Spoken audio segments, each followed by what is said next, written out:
Good morning. This is American Sunrise Early Edition. I am Brian Glenn. Thanks for joining us this morning. Here's what we're tracking.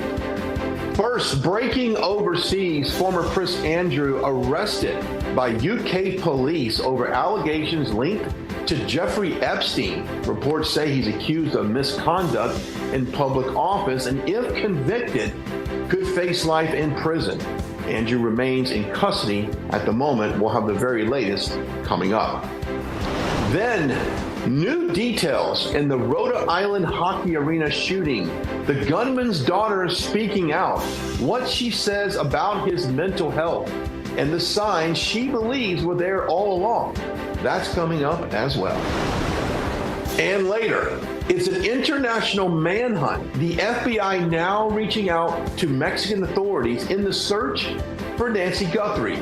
No solid leads, but a new ransom demand surfacing overnight. What we're learning about the latest threat. All of this coming up on American Sunrise starts right now. Welcome to American Sunrise Early Edition. The show where faith, freedom, and the values that built this nation take center stage. You people and others like you built this country. Join us as we break down the stories that matter. FAFO. If you don't know, now you know. American Sunrise Early Edition on Real America's Voice starts now.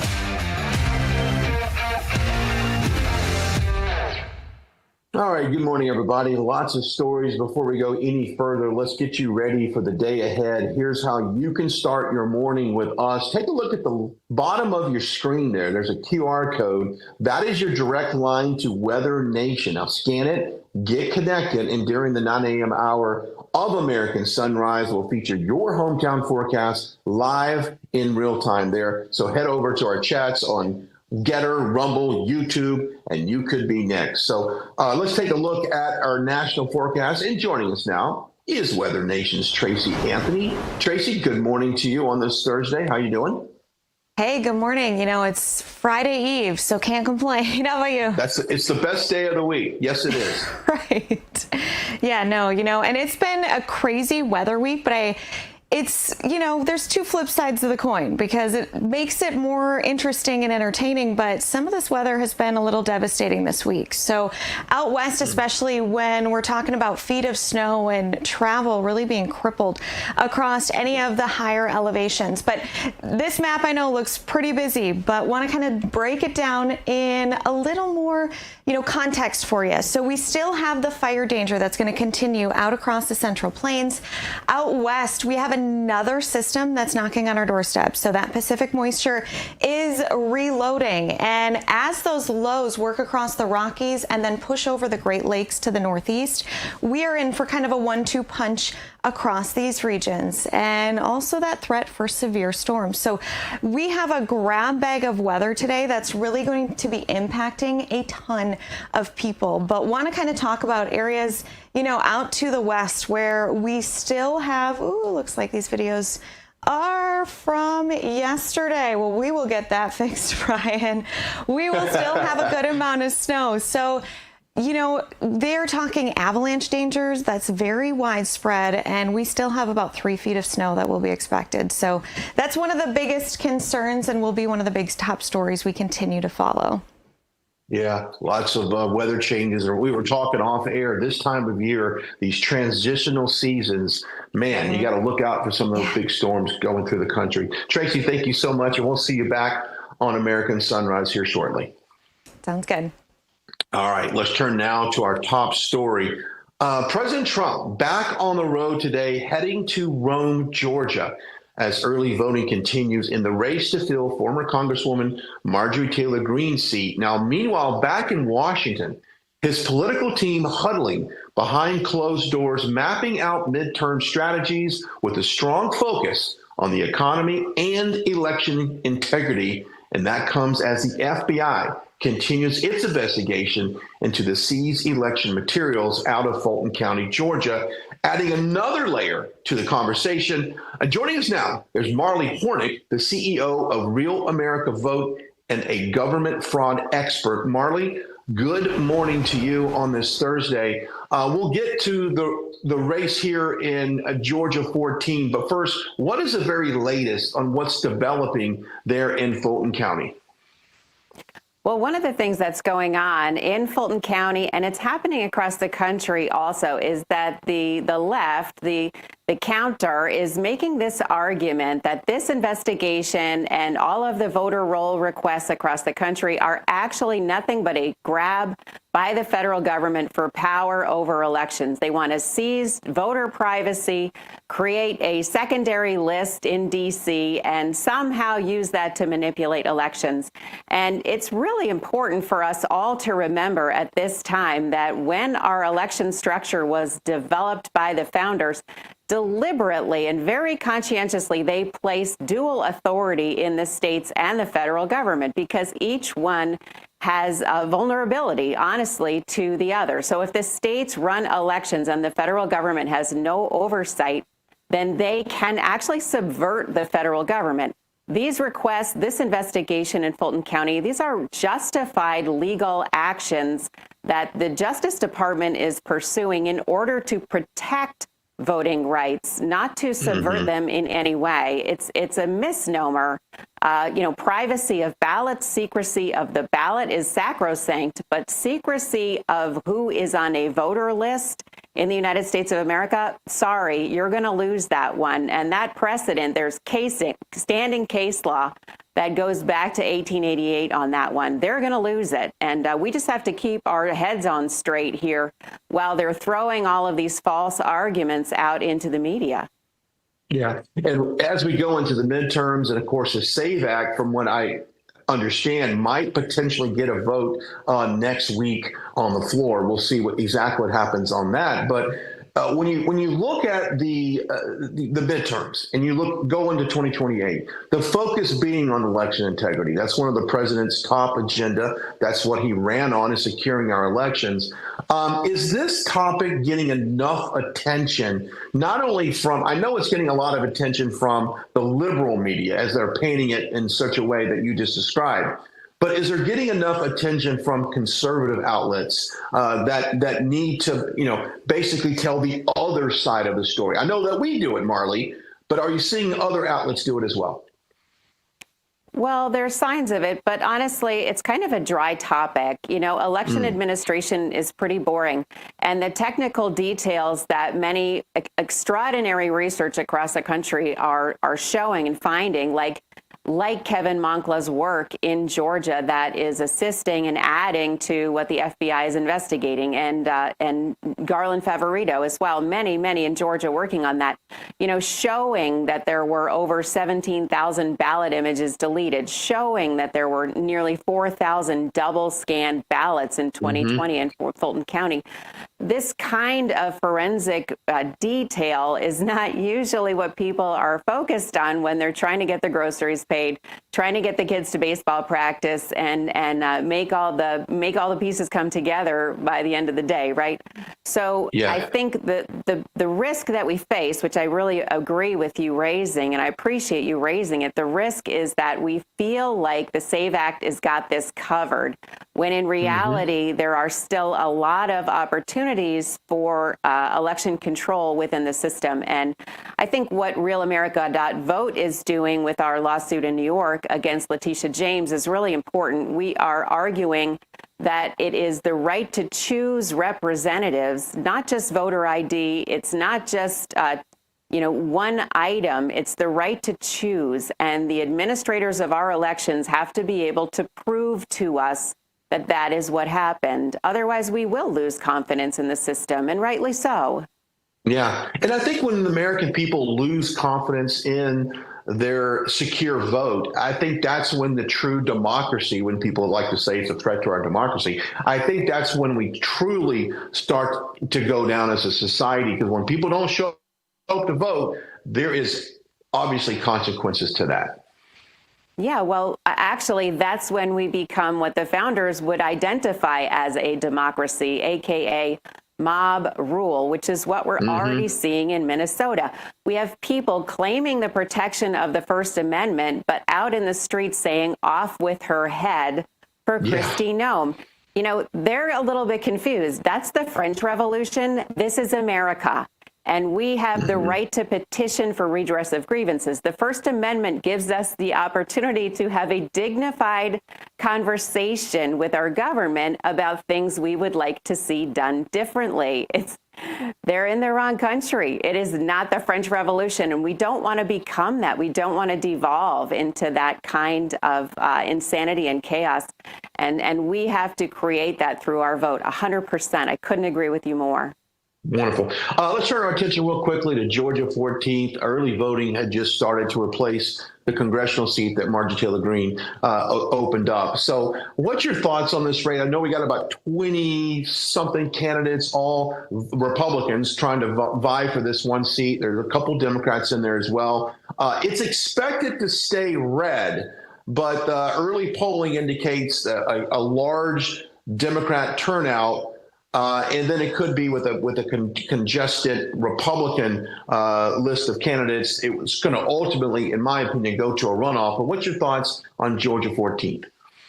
No, I agree. We're going to end up with a runoff because it's going to be impossible. I think we're down to 16 candidates. A couple dropped out when the president endorsed Clay Fuller, but we still have 16 in there. It's going to end up in a runoff. You know, there's something interesting about Georgia, and it's always been this way, and it's a beautiful quality. But when we were still a confederation of states, Georgia's representation was one representative for every 10 citizens. They were totally unique. And you can see that spirit of independence, that fire of independence and liberty is very well and alive there. And I do think we're going to end up with another red representative out of the 14th in Georgia. I really do believe that. I know that there are risks inside of the election system. RealAmerica.vote tracked problems working with researchers in Georgia in previous elections where actually voters whose registration dates were January 1st had double the turnout rate of voters for all other registration dates around the year, right?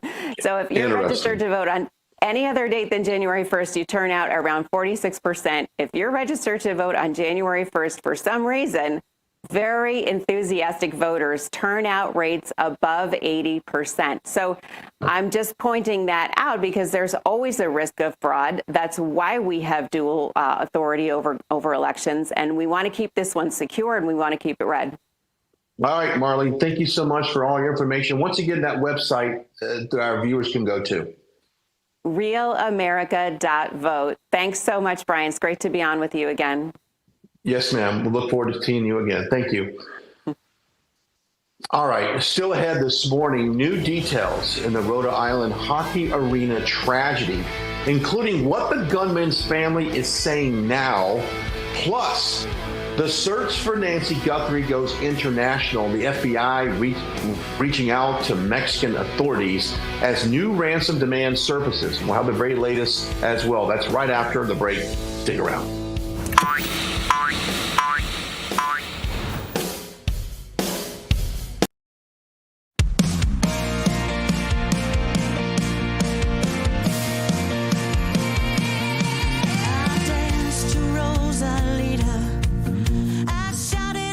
From powerhouse vocalist Natasha Owens, known for standout singles like Trump One and Somali Waltz, comes her brand new release, The Boss, released on Real America's Music. This is the direct response to Bruce Springsteen's recent release, The Streets of Minneapolis. While Springsteen once branded himself as a voice of the working class, The Boss gives a voice to everyday Americans and reminds listeners who truly shapes the future. The Real America's Voice audience has the power to move charts and shake the industry.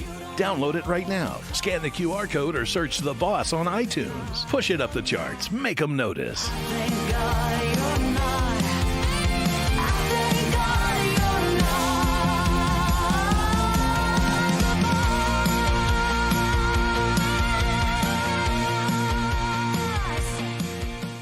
Hey folks, it's your friend John Rich. I co-founded Old Glory Bank because we heard too many stories about people getting canceled by their bank because they didn't agree with their politics. The government wanted to know where you shop. If you bought a Bible or you shopped at a sporting goods store, you're probably on a list. We created Old Glory Bank because America needed a bank that would protect their privacy and security. Exercising your constitutional rights is not a criminal activity, and neither is loving your country. At Old Glory Bank, we stand with you. I'm a J6er. I spent 1,143 days in prison. About a year in prison.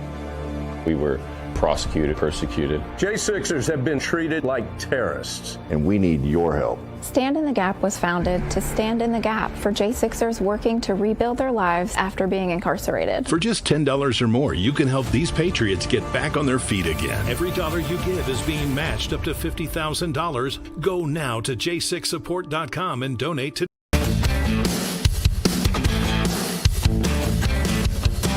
All right, live look at Mystic, Connecticut. Beautiful time. A little cold there, but nevertheless a beautiful place. Welcome back to American Sunrise Early Edition. I am Brian Glenn. Good to have you this morning. Now, we're tracking the White House. We're tracking the markets and the stories that are shaping your day. And always, we invite you to join the conversation over on Getter, YouTube, and Rumble. We're live and we're listening, and I'm retweeting as well. So if you're watching us at home, take a picture of your screen, tweet it up, and I will retweet you. I just did that a few minutes ago, so we appreciate you watching the show. Quick check on Wall Street as we're heading towards today's opening bell. A solid day on Wall Street. The Dow closing at just under over 49,662, up 129 points. The NASDAQ ending at 22,753, gaining 175. Both indexes finishing higher. Now, turning our attention to crude oil, just under $66 a barrel. Natural gas around $3. And a 10-year yield treasury, this is interesting, hovering around 4.1%. We'll keep an eye on that. That is your look ahead. Plus crypto, not able to get above 70,000. We'll keep an eye on that. All right, moving on. New details this morning in the Rhode Island hockey arena shooting, as a gunman's daughter speaks out describing warning signs and years of mental health struggles. The tragedy is also fueling a larger debate. NYU Langone now says it's ending its transgender treatment program for minors. And even as the left-leaning Atlantic recently headlined, quote, "The tide goes out on youth gender medicine." Joining us now is Ollie London, who publicly transitioned and then later detransitioned and now speaks out as a critic of modern gender ideology. Ollie is the author of Gender Madness, One Man's Devastating Struggle with Woke Ideology and His Battle to Protect Children. Ollie, welcome to the show. I told you off camera, I appreciate your efforts and really speaking out on this topic. A lot of people are afraid to do that. You're not. Let's talk about this shooter in Rhode Island. We're learning more that he's been battling with some mental illness and apparently gender identification for himself. Well, Brian, thank you very much for having me. And yes, this person's own daughter, following the shooting at the hockey match, actually said he had mental health issues. She also described him as very sick. She has now spoken out again and given an interview and saying this was a targeted shooting and he had a vendetta against his ex-wife and his family. So his own daughter revealing it was a targeted attack. And court records from 2020 show his ex-wife, when she filed for divorce, she cited his gender reassignment surgery and narcissistic personality disorder as reasons for the divorce. So this is clearly a very deranged individual that had a lot of disturbances with his family. His father-in-law previously called police to a disturbance at his house when he tried to kick him out of the house. And it was, again, an argument over his gender transition. And he was posting constantly videos in the gym wearing tight women's shorts, showing off his kind of women's clothing. This was a very disturbed individual. And the fact his own daughter said it was targeted, clearly it was an ongoing family dispute, and it's truly tragic. You know, when those on the right, conservatives, speak out about this, and we call it a mental illness, we don't mean any harm by saying that. It truly is something that these individuals need help. We're not shaming them. We're simply pointing out that they do need some professional counseling. As this narrative shifts, we just mentioned a facility there in New York that is no longer going to perform this just gender-affirming care on minors. Is this something that you're seeing is going to continue? Do you think that more facilities are going to speak out against this? Well, the tide is definitely turning, Brian. Just recently, a detransitioner won a $2 million payout for medical malpractice for their therapist and doctor medically transitioning them as a teen. So the tide is definitely turning. A well-known detransitioner, Chloe Cole, also has a pending court case against Kaiser Permanente for her medical transition when she was also a teen. So the tide is shifting. Trump has obviously pushed this federal ban on gender transition procedures on minors. Trans activists have been losing their minds. In Washington, D.C., just yesterday, trans activists were arrested for protesting against a ban on children being medically transitioned. But the tide is turning. Most people now are very much against this. They've realized the horrors and the harm. And I think these brave detransitioners and young people have been speaking out, and it's really shifting the opinion. You know, when you look at the latest batch of mass shootings, a lot of them trace back to the transgender community. And it's a disturbing trend that we're seeing. Is it safe to say that this is probably one of the most threatening groups of people in our society that has a high risk of mental illness, which could lead them to some type of violent activity? Well, the trans community, according to the Williams Institute at UCLA, represents just 0.6% of the US population, but it seems to be a disproportionate amount of transgender mass shooters. You had last year the Minneapolis shooter, you had in 2023 the Nashville Covenant transgender shooter, the Colorado Springs shooter was non-binary, the Aberdeen shooter was trans, one of the Denver stem cell shooters was trans. So clearly a disproportionate number compared to the fact that they're just 0.6% of the population. So it is something that really needs to be looked at, whether, for instance, this recent trans shooter in Rhode Island, Robert Dorgan, what kind of medication was he on? What are these trans shooters being prescribed?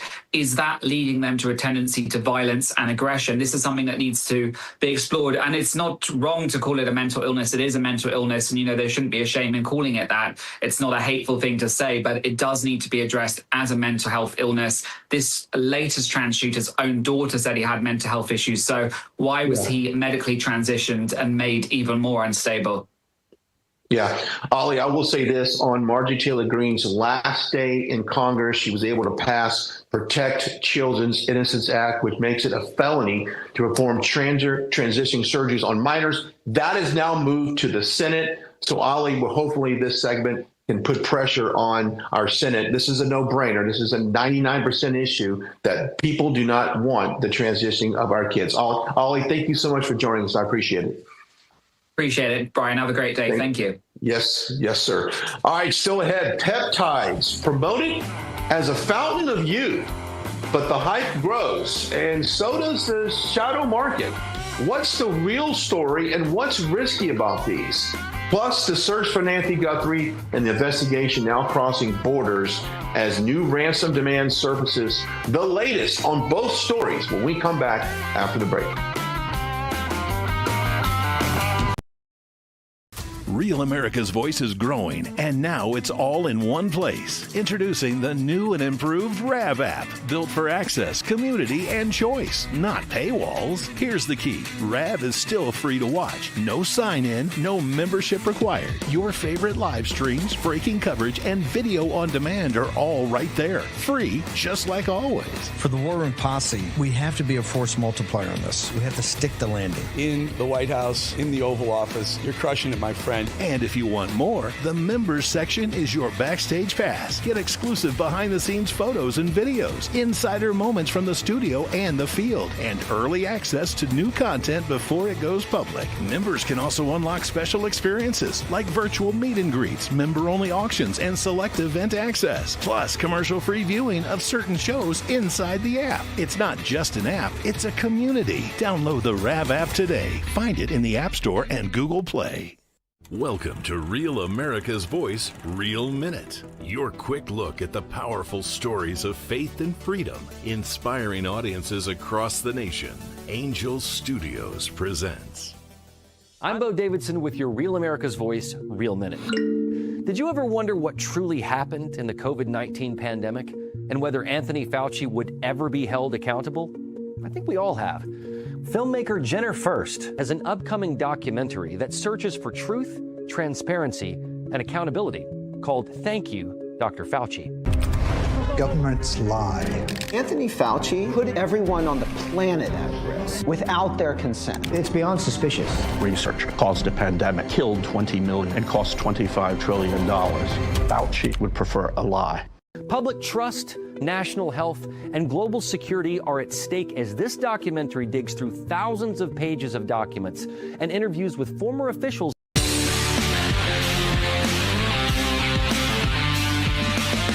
All right, welcome back, American Sunrise. Live look at Atlanta, Georgia. All eyes on Georgia today. We'll get to that a little bit later. Thanks for tuning in. I am Brian Glenn. Thanks for joining us this morning. We're tracking the headlines. As always, we invite you to join the conversation on Getter, YouTube, and Rumble. We're live and we're listening. And quote tweet me. Take a picture. Are you watching this at home? I'll put you back up on X. You can follow me at Brian Glenn TV. I did that a little bit earlier. All right. First, a quick warning for folks at home. Peptides. They're being touted for weight loss, muscle gain, and even anti-aging. Some are FDA approved for specific uses, but many others are sold online, lightly regulated, and in some cases mixed with injected at home. Doctors warn the hype may be outpacing the science and fueling a fast-growing, mostly unregulated market. So what's real and what's risky? Joining us now is Lou Reese, a biotech entrepreneur and humanitarian. Thank you, Lou, for joining us this morning on American Sunrise. Now, peptides, you jump online without seeing someone talk about peptides and so much chat going on, but there's a warning with some of these peptides as well. Let's talk about it. Yes, sir. Well, thank you for having me, Brian. Appreciate being here. With peptides right now, I think there is a lot of promise, and I think that there's a lot of science going on that's actually really positive for humanity in the future. What we have now is we have this, what I'd call a ruo fiction, which means most of these labels, over 80 to 90% of the peptides that are coming in the market are on the gray market, and most of those are coming from China. And ruo means research use only, and then it says not for human consumption. So the problem that we have is that we're actually administering things that are very poorly regulated and have limited oversight. And a lot of times these things, to avoid that oversight, are coming in the country and labeled as green tea extract, or coming in from India and labeled as samples. And so we're not really getting what we think we're getting. There's toxicity issues that are really really significant, and that means that there's real safety issues for Americans that are taking these. How do we know which ones on that premise are good and which ones are junk from China? How do we know that? Well, one of the best ways is to check and see if these are FDA regulated or if they're CGMP regulated, which is like a good manufacturing process. And a clinical good manufacturing process is the best. And the other thing is that, one of the projects that we're working on is actually bringing a lot of this manufacturing back to the States where it's regulated and where it can be tested and where it's safe. So independent lab testing is really good. And testing in the U.S. is good historically. But, this isn't just happening in the U.S. where these are flooding the markets. It's also happening in parts of Central and South America and all over Europe as well. So really what we need to bring home the API, the active pharmaceutical ingredient manufacturing, to the U.S. where it can be regulated and monitored. And we can make sure that the patients are getting what they think they're getting. Okay, Lou, is there a minimum age that someone can start taking peptides? Once again, I'll go back to social media, Lou. Everyone wants to post up and about these peptides, and I always pump the brakes on this and said, well, how young is too young to take something like this? Is there an age requirement on these peptides? So for most of them, the answer is no, because this is a gray market product, right? So anybody at any age can be getting these. I have a young family, and my son is getting into that age range. And you know, he's 14 right now, and there are friends of his that are looking for muscle growth or are looking for all sorts of different things, and that's a dangerous thing. It's just like any other drug, especially when poorly regulated, and especially when you're buying it over the internet. So yes, in theory there are age ranges, and yes, in theory those age ranges are implied through clinical trial and through good medical practice. But in reality, when you're buying them on the gray market, the answer is that it's very difficult to regulate that, and it's extremely dangerous. There you go.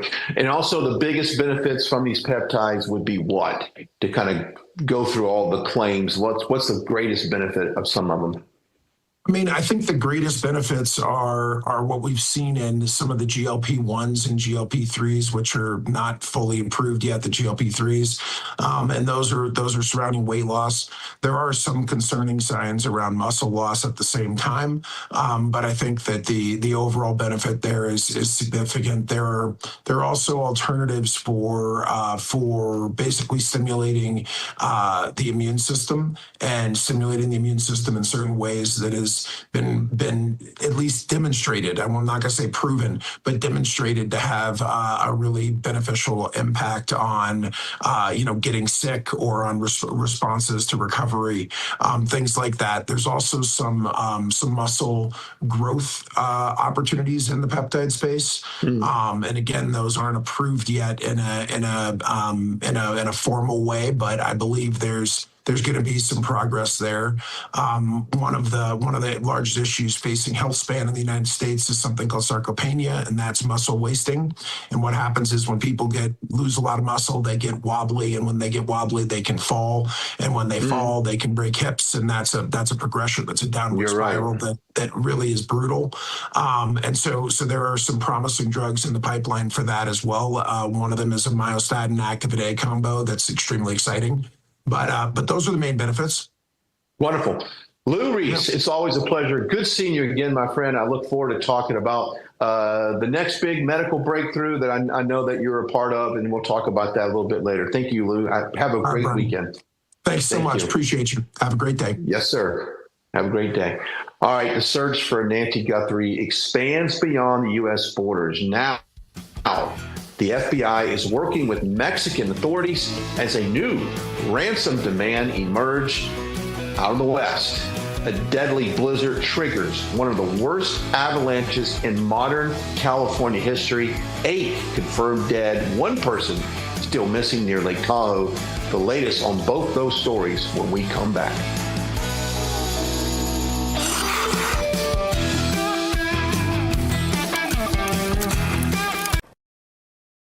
Real America's Voice is growing, and now it's all in one place. Introducing the new and improved RAV app, built for access, community, and choice, not paywalls. Here's the key. RAV is still free to watch. No sign-in, no membership required. Your favorite live streams, breaking coverage, and video on demand are all right there. Free, just like always. For the War Room Posse, we have to be a force multiplier on this. We have to stick the landing. In the White House, in the Oval Office, you're crushing it, my friend. And if you want more, the members section is your backstage pass. Get exclusive behind-the-scenes photos and videos, insider moments from the studio and the field, and early access to new content before it goes public. Members can also unlock special experiences like virtual meet and greets, member-only auctions, and select event access, plus commercial-free viewing of certain shows inside the app. It's not just an app, it's a community. Download the RAV app today. Find it in the App Store and Google Play. Welcome to Real America's Voice, Real Minute. Your quick look at the powerful stories of faith and freedom, inspiring audiences across the nation. Angel Studios presents. I'm Bo Davidson with your Real America's Voice, Real Minute. Did you ever wonder what truly happened in the COVID-19 pandemic and whether Anthony Fauci would ever be held accountable? I think we all have. Filmmaker Jenner First has an upcoming documentary that searches for truth, transparency, and accountability called Thank You, Dr. Fauci. Governments lie. Anthony Fauci put everyone on the planet at risk without their consent. It's beyond suspicious. Research caused a pandemic, killed 20 million, and cost $25 trillion. Fauci would prefer a lie. Public trust, national health, and global security are at stake as this documentary digs through thousands of pages of documents and interviews with former officials. Welcome to American Sunrise Early Edition. The show where faith, freedom, and the values that built this nation take center stage. All right, welcome back again to American Sunrise Early Edition. I am Brian Glenn. Thanks so much for joining us. Quick message from one of our sponsors, Artillery Tea Company. It's a veteran-owned patriotic tea brand delivering premium tea in a biodegradable sachets. Now, brews twice as strong. Now, Patriots, if you want to have great tea on your terms, check out Patriots Brew Club for automatic shipments that you control. You can cancel, you can swap out flavors anytime, no commitments. You also get free shipping on every order, tiered discounts up to 20%, and free milestone rewards along the way. Brew strong, stay patriotic. Head to artillerytco.com right now. Click Join the Patriots Brew Club to get started. Okay, now let's head over to the Denver newsroom to get the latest headlines with T. Bates. Terrance, good morning, my friend. Hey, Brian, good morning to you. Look, there's a lot of news to get to, Brian, so let's just jump right in. Dozens of world leaders and national delegations are in the nation's capital right now, preparing to meet with President Trump for the inaugural gathering of the Trump Board of Peace. Today's meeting is going to be at the Donald J. Trump Institute of Peace. Member states have pledged more than $5 billion towards the Gaza humanitarian and reconstruction efforts and have also committed thousands of personnel to the International Stabilization Force and local police to maintain security and peace for Gazans. All right, Brian, so here's some details. Today's summit is going to be attended by a delegation from the Middle East, which includes representatives from Israel, the United Arab Emirates, Saudi Arabia, Turkey, Jordan, and Qatar. Other attendees are going to be Argentina, Paraguay, and Hungary. However, major European allies, including the United Kingdom, Germany, and France, have declined to join the group and even criticized the Board of Peace's founding.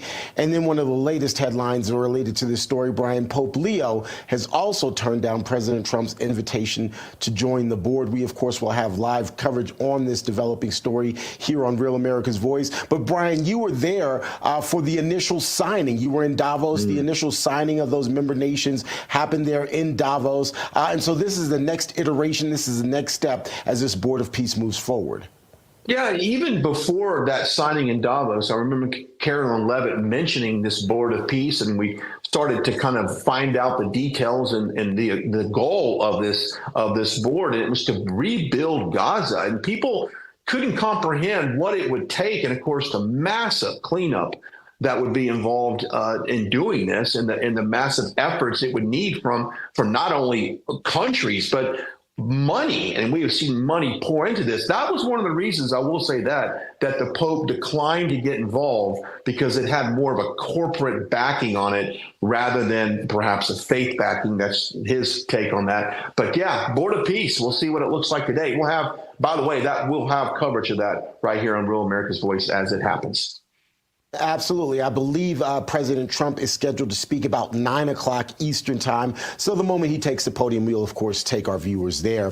Also want to update you on some breaking news out of the United Kingdom, where the former Prince of England, Andrew Mountbatten Windsor, is under arrest this morning on suspicion of misconduct in public office. Now, the timing of his arrest is notable, as officers took the king's brother into custody this morning on his 66th birthday. getting locked up on your birthday. That's quite a present. The arrest follows the release of millions of pages of documents from the U.S. Department of Justice related to Jeffrey Epstein, and British police believe the former prince trafficked girls to England for sex. He's also accused of sharing sensitive government information with Epstein during his time as the UK's trade envoy.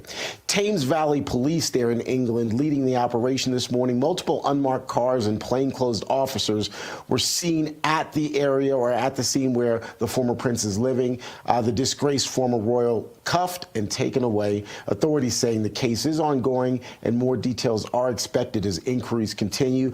This is a huge development, Brian, particularly for people watching the Epstein files case and calling for accountability. This is the first probably major person to be arrested. The question is, though, it happened in England. Do you think, Brian, there will be arrests here in the United States? Because where there's smoke, there's fire, and a lot of people believe there's an inferno here in the United States with people who probably did something illegal related to Jeffrey Epstein.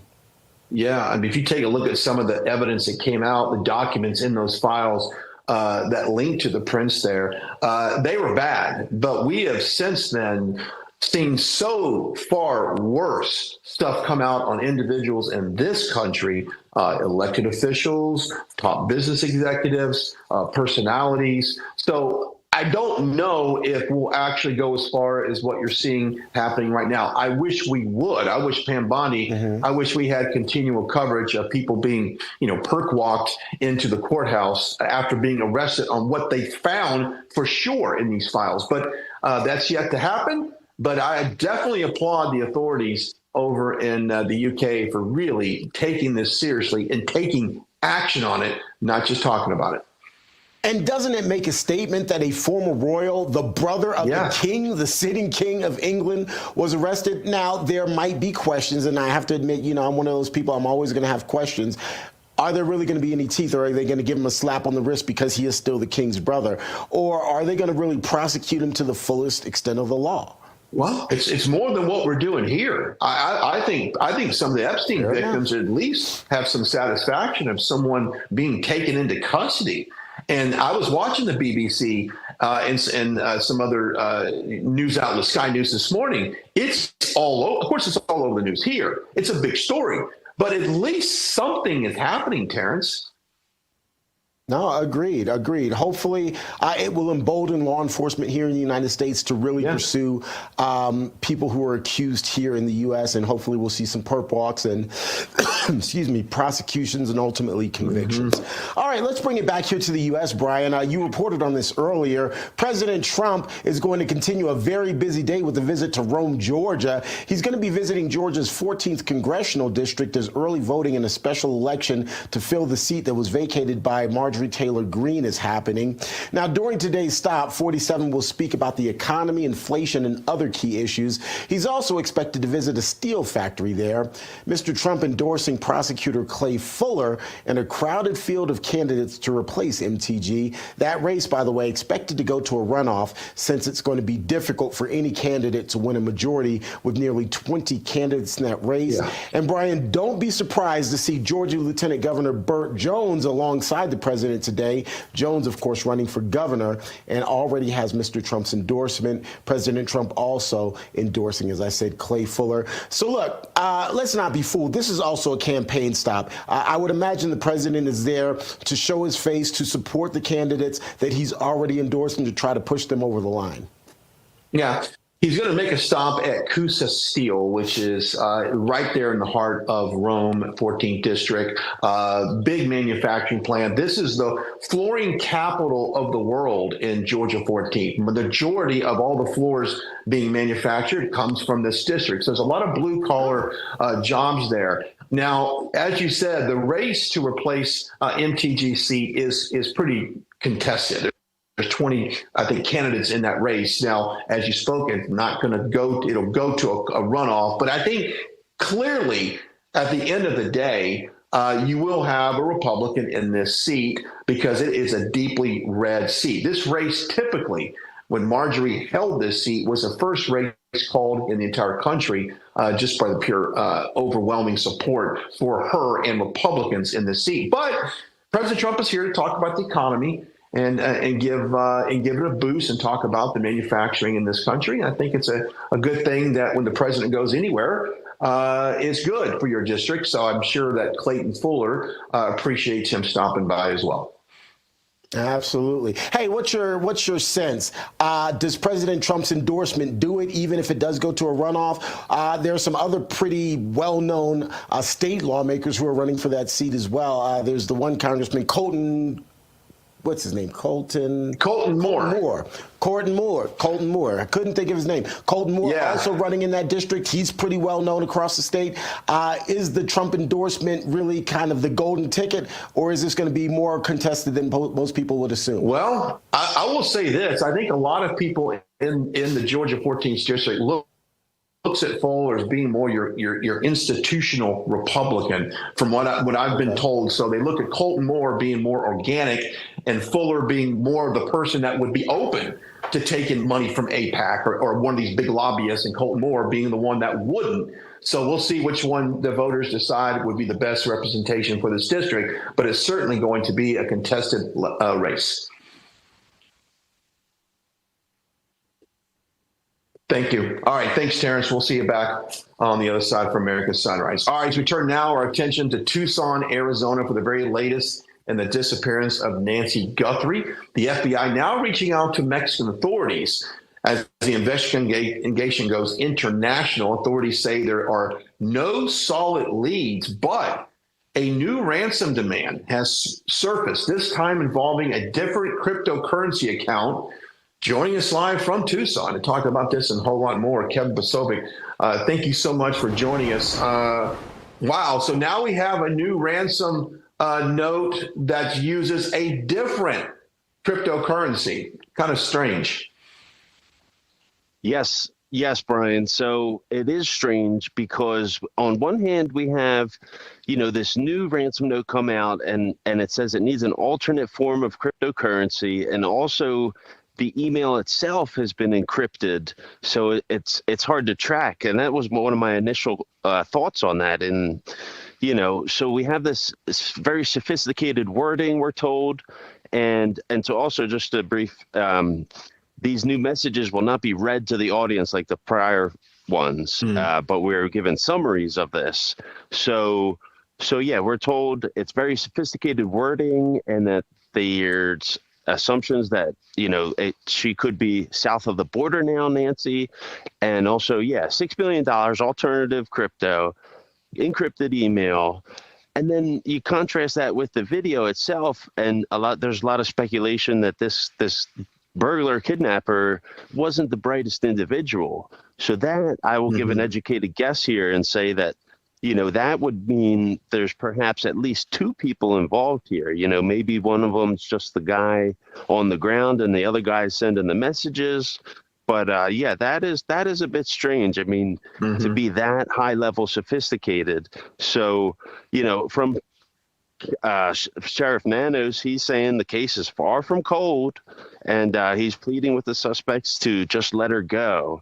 Okay. And so we also have a bit of a stalemate there in no press conferences. We're getting trickles of information from private interviews that are then released. And also, Mexican authorities have been notified of the case. So it could involve, a number of things, but, we're trying to give you guys the evidence here. But that's pretty much summing up the ransom note as of one of the things this morning.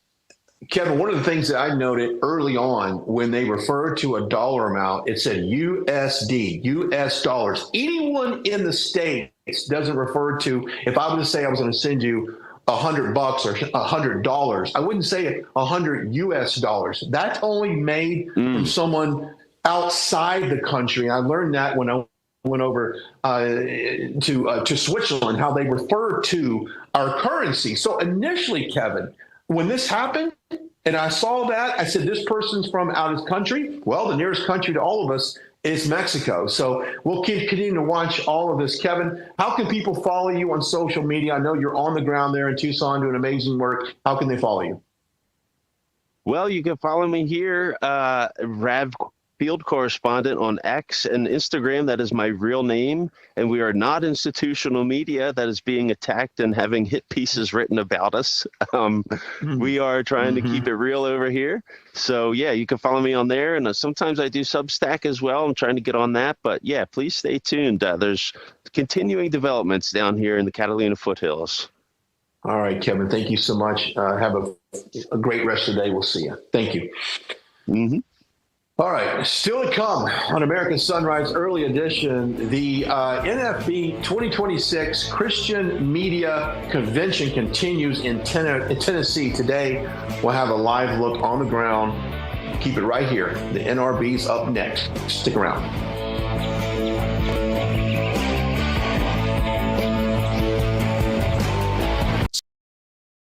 Real America's Voice is growing, and now it's all in one place. Introducing the new and improved RAV app, built for access, community, and choice, not paywalls. Here's the key. RAV is still free to watch. No sign-in, no membership required. Your favorite live streams, breaking coverage, and video on demand are all right there. Free, just like always. For the War Room Posse, we have to be a force multiplier on this. We have to stick the landing. In the White House, in the Oval Office, you're crushing it, my friend. And if you want more, the members section is your backstage pass. Get exclusive behind-the-scenes photos and videos, insider moments from the studio and the field, and early access to new content before it goes public. Members can also unlock special experiences like virtual meet and greets, member-only auctions, and select event access. Plus, commercial-free viewing of certain shows inside the app. It's not just an app, it's a community. Download the RAV app today. Find it in the App Store and Google Play. Welcome to Real America's Voice, Real Minute. Your quick look at the powerful stories of faith and freedom, inspiring audiences across the nation. Angel Studios presents. I'm Bo Davidson with your Real America's Voice, Real Minute. Did you ever wonder what truly happened in the COVID-19 pandemic and whether Anthony Fauci would ever be held accountable? I think we all have. Filmmaker Jenner First has an upcoming documentary that searches for truth, transparency, and accountability called Thank You, Dr. Fauci. Governments lie. Anthony Fauci put everyone on the planet at risk without their consent. It's beyond suspicious. Research caused a pandemic, killed 20 million, and cost $25 trillion. Fauci would prefer a lie. Public trust, national health, and global security are at stake as this documentary digs through thousands of pages of documents and interviews with former officials.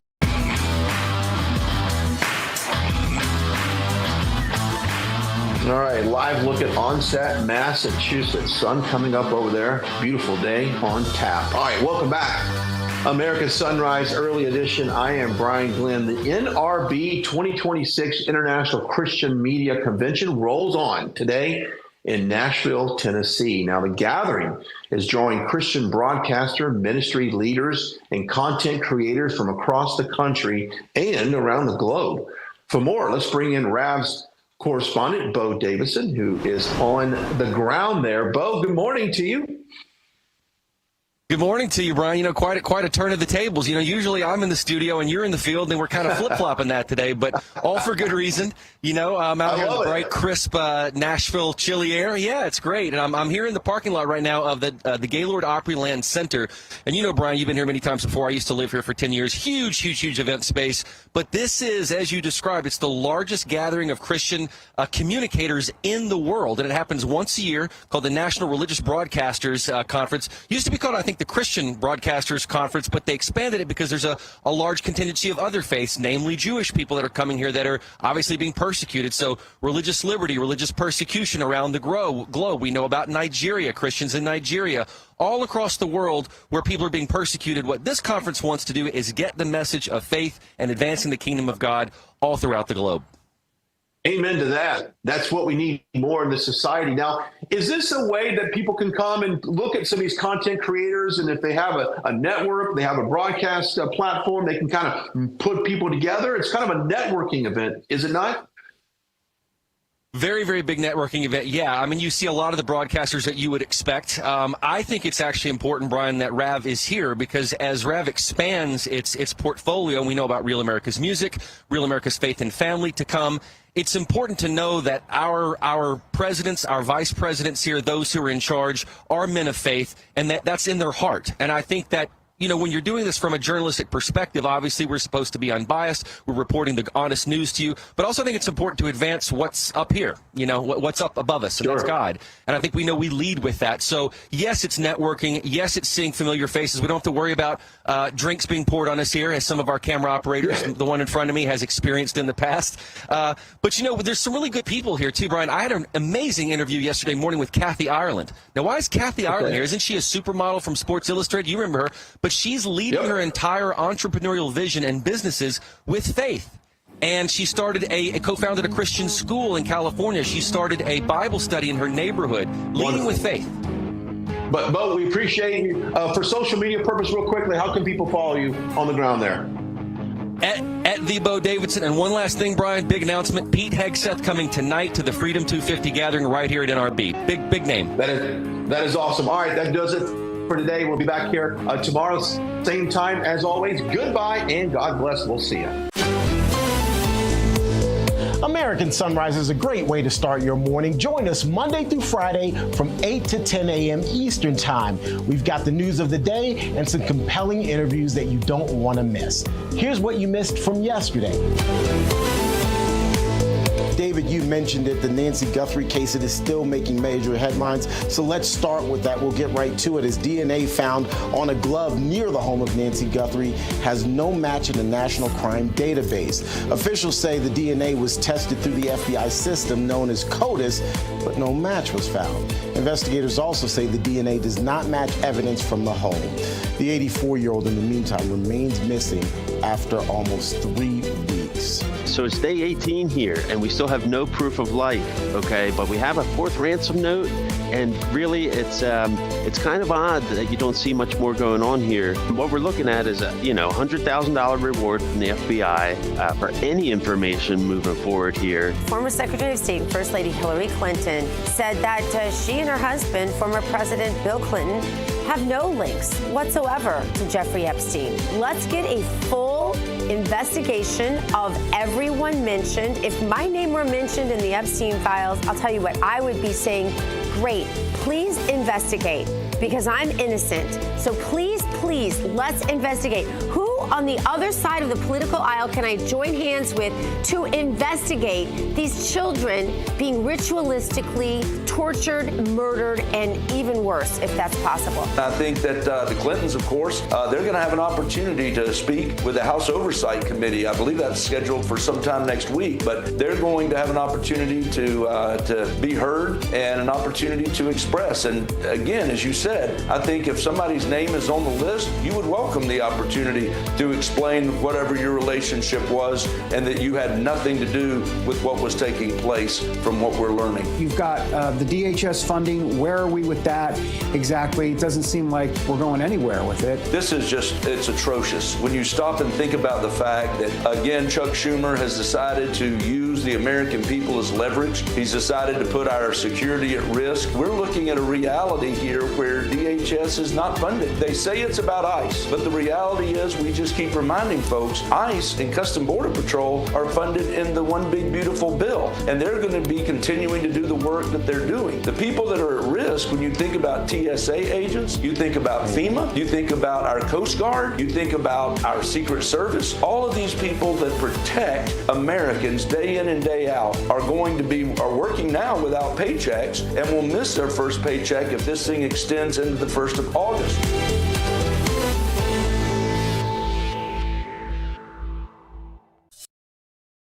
Real America's Voice is growing, and now it's all in one place. Introducing the new and improved RAV app, built for access, community, and choice, not paywalls. Here's the key. RAV is still free to watch. No sign-in, no membership required. Your favorite live streams, breaking coverage, and video on demand are all right there. Free, just like always. For the War Room Posse, we have to be a force multiplier on this. We have to stick the landing. In the White House, in the Oval Office, you're crushing it, my friend. And if you want more, the members section is your backstage pass. Get exclusive behind-the-scenes photos and videos, insider moments from the studio and the field, and early access to new content before it goes public. Members can also unlock special experiences like virtual meet and greets, member-only auctions, and select event access, plus commercial-free viewing of certain shows inside the app. It's not just an app, it's a community. Download the RAV app today. Find it in the App Store and Google Play. Welcome to Real America's Voice, Real Minute. Your quick look at the powerful stories of faith and freedom, inspiring audiences across the nation. Angel Studios presents. I'm Bo Davidson with your Real America's Voice, Real Minute. Did you ever wonder what truly happened in the COVID-19 pandemic and whether Anthony Fauci would ever be held accountable? I think we all have. Filmmaker Jenner First has an upcoming documentary that searches for truth, transparency, and accountability called Thank You, Dr. Fauci. Governments lie. Anthony Fauci put everyone on the planet at risk without their consent. It's beyond suspicious. Research caused a pandemic, killed 20 million, and cost $25 trillion. Fauci would prefer a lie. Public trust, national health, and global security are at stake as this documentary digs through thousands of pages of documents and interviews with former officials. Good morning, America. Welcome to American Sunrise. Whether it's culture, We have breaking news to share with you. politics, President Trump is joining us live now from Florida. we've got you covered. This is what it looks like to be a patriot. We have to protect the American family.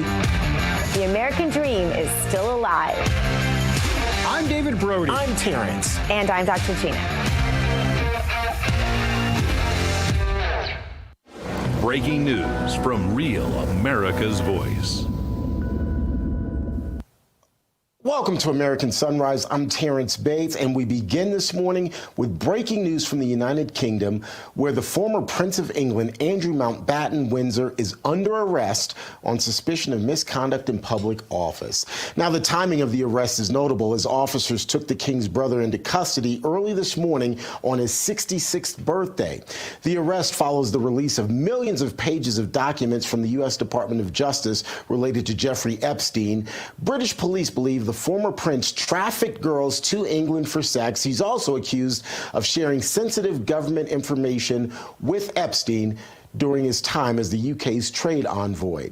Thames Valley Police is leading this operation. Multiple unmarked cars and plainclothes officers were at the scene early this morning as a disgraced former royal was cuffed and taken away.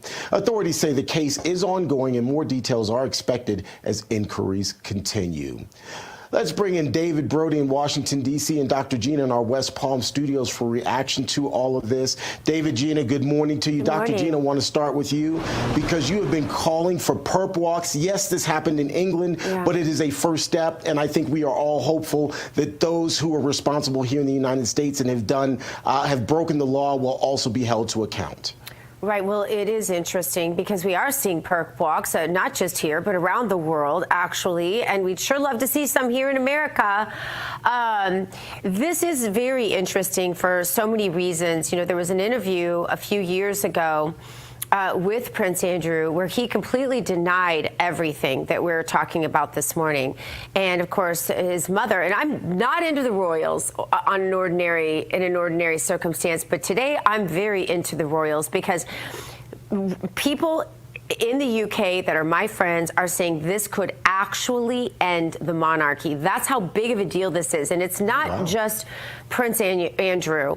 It seemed like the Queen protected him for a while. It seems like the King, his own brother, is not going to protect him at all. And that is very interesting, that England, that the UK would have this kind of a reaction that we're kind of waiting for here in America as well, for some of this to come down on some of the people.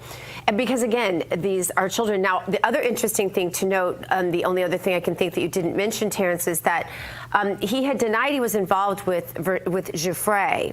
And Guthrie, you'll remember, is the woman who was abused, talked about it pretty openly at a certain point, said, hey, I'm not suicidal, like a lot of people today are saying that are talking about this pretty openly. I'm not suicidal, by the way, and then, by the way, committed suicide. So it is extremely interesting because he has, that is what he is charged with. And there are so many things that I think will come out in this. And I think it might mount some pressure, David, for the American Department of Justice to follow suit in some ways.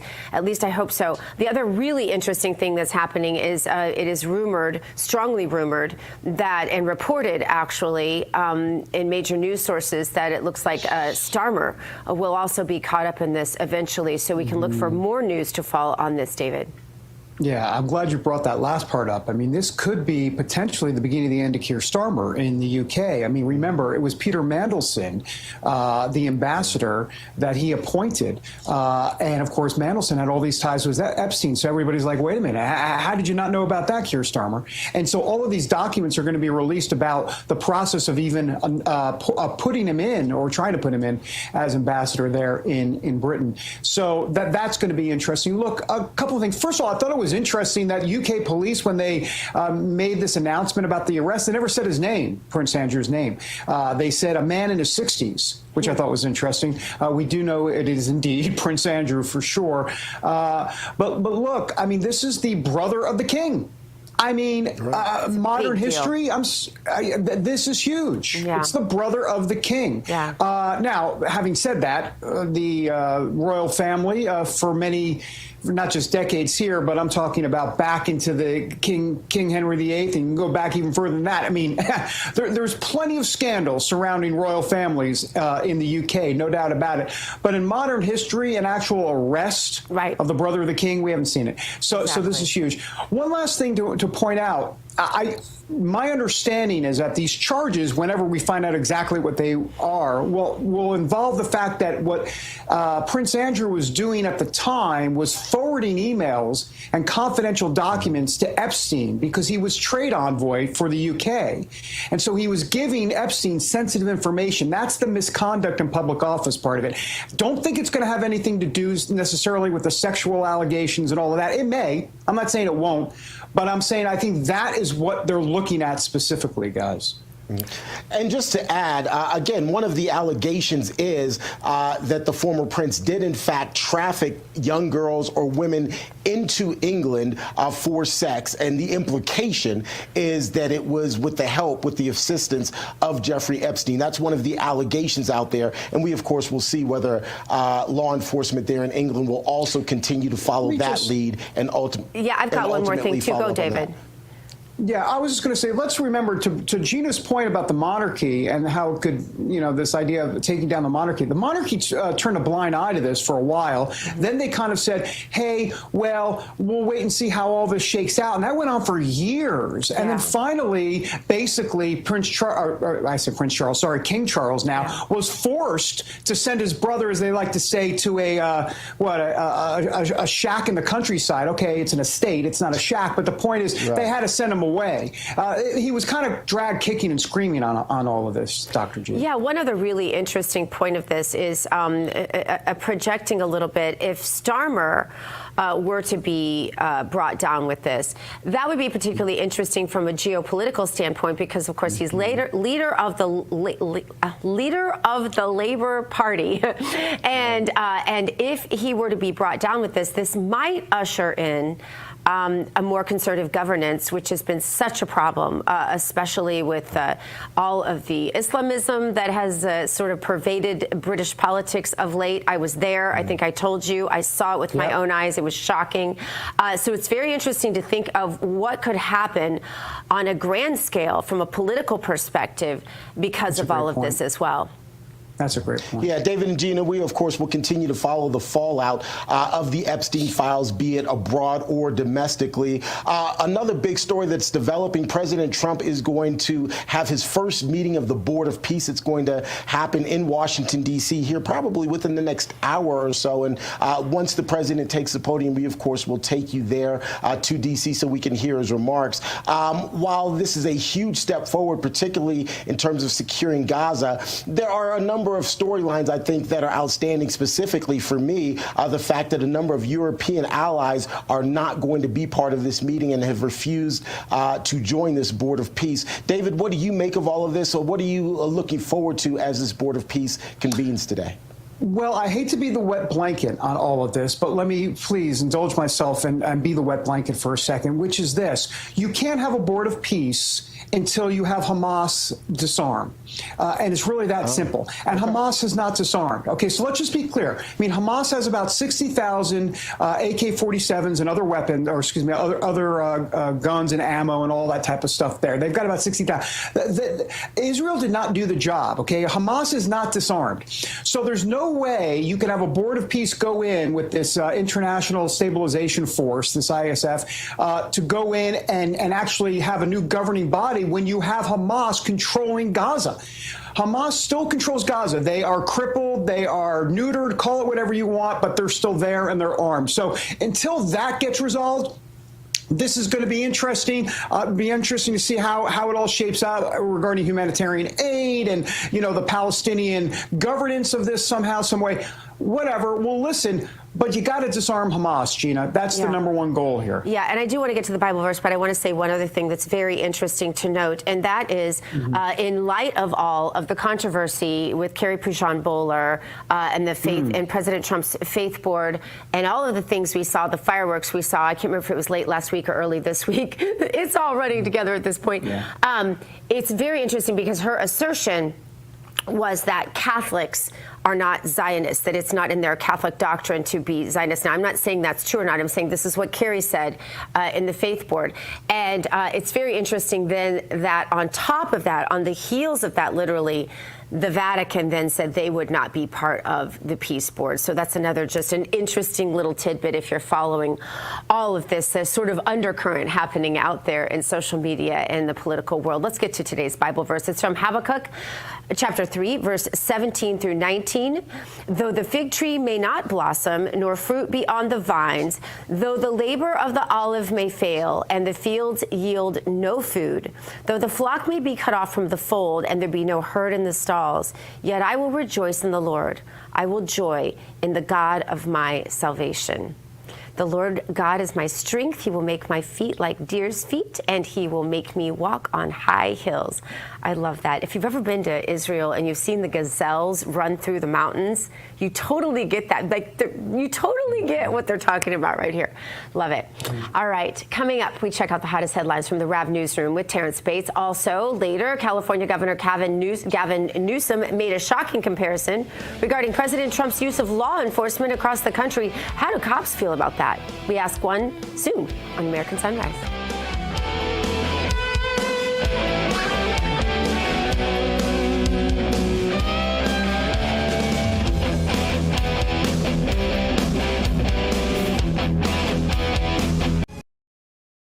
Real America's Voice is growing, and now it's all in one place. Introducing the new and improved RAV app, built for access, community, and choice, not paywalls. Here's the key. RAV is still free to watch. No sign-in, no membership required. Your favorite live streams, breaking coverage, and video on demand are all right there. Free, just like always. For the War Room Posse, we have to be a force multiplier on this. We have to stick the landing. In the White House, in the Oval Office, you're crushing it, my friend. And if you want more, the members section is your backstage pass. Get exclusive behind-the-scenes photos and videos, insider moments from the studio and the field, and early access to new content before it goes public. Members can also unlock special experiences like virtual meet and greets, member-only auctions, and select event access, plus commercial-free viewing of certain shows inside the app. It's not just an app, it's a community. Download the RAV app today. Find it in the App Store and Google Play.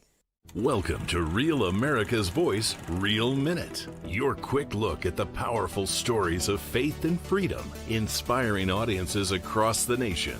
Angel Studios presents. I'm Bo Davidson with your Real America's Voice, Real Minute.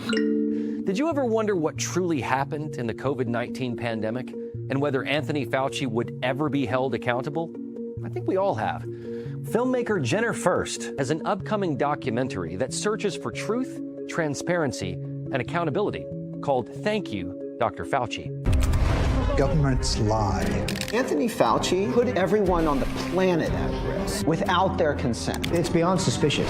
Research caused a pandemic, killed 20 million, and cost $25 trillion. Fauci would prefer a lie.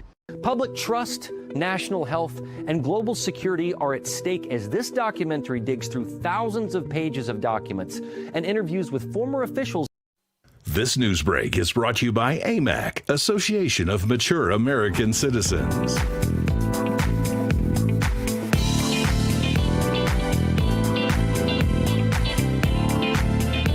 It's the Board of Peace. Doesn't it look like a Jerry Lewis telethon? Is it just me? The phones are live, everybody. No, I'm just kidding. All right, that's the Board of Peace. Take a wild guess who the chairman of the board is, by the way. Yeah, that's right, Donald J. Trump.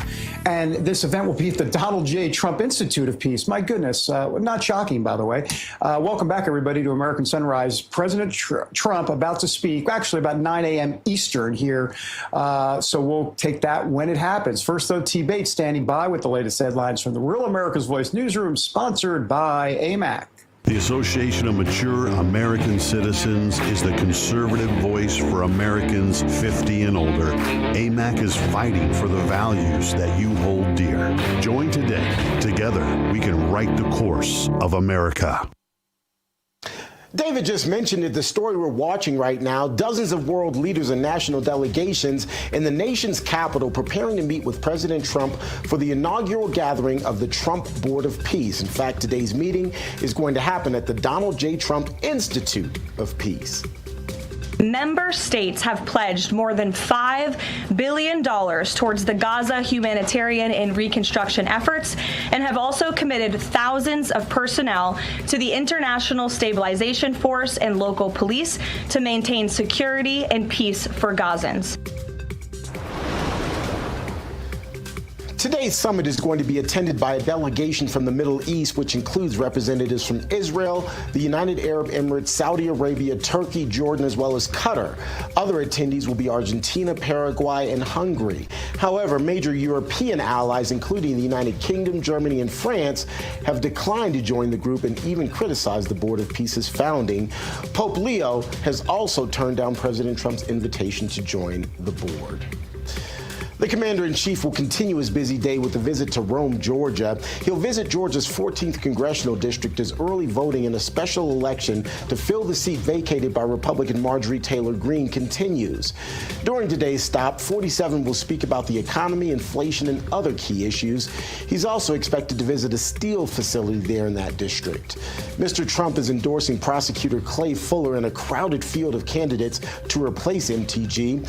The race is expected to go to a runoff, though, since it's going to be difficult for any candidate to win a majority with nearly 20 candidates in the race. And don't be surprised to see Georgia's Lieutenant Governor Burt Jones alongside the president today. Jones running for governor and already has Mr. Trump's endorsement.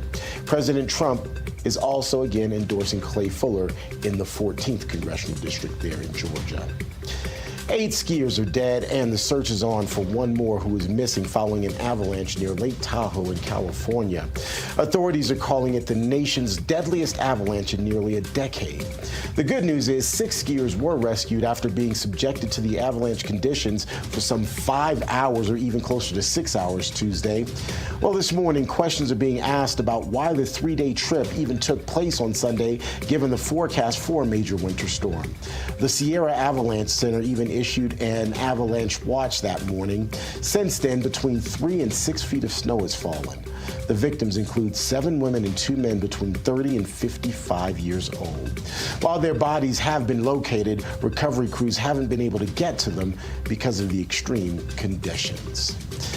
That leads us to our forecast for the day. Weather Nation meteorologist Tracy Anthony joining us. By the way, just a quick reminder, go to our various social media platforms, be it Getter, Rumble, YouTube. Let us know where you're hanging out, and Tracy might hook you up with a hometown forecast. But let's focus on out west. That story is just crazy, so heartbreaking, but it goes to show just how much snow fell in that area, Tracy.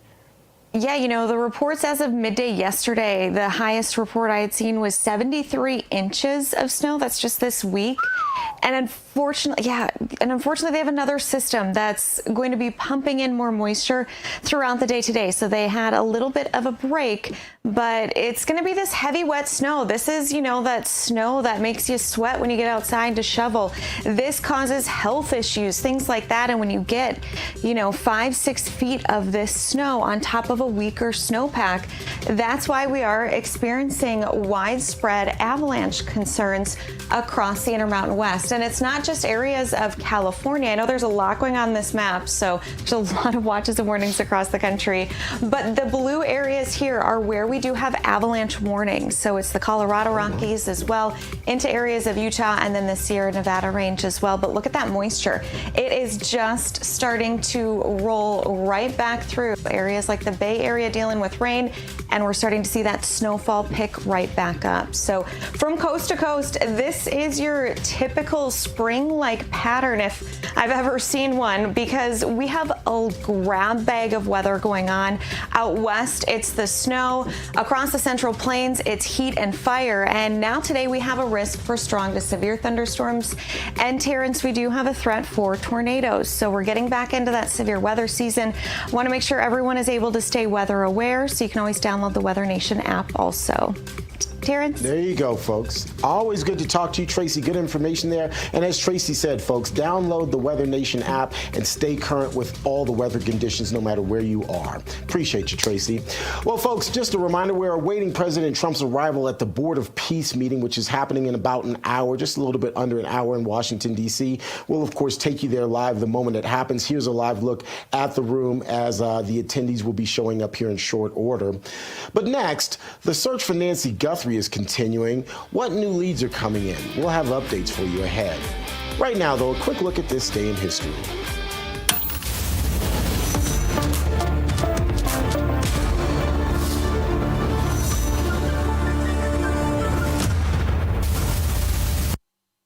It was on this date in 1945 that the United States Fifth Fleet launched the invasion of Iwo Jima, sending more than 30,000 U.S. Marines into one of the bloodiest and most decisive battles of World War II.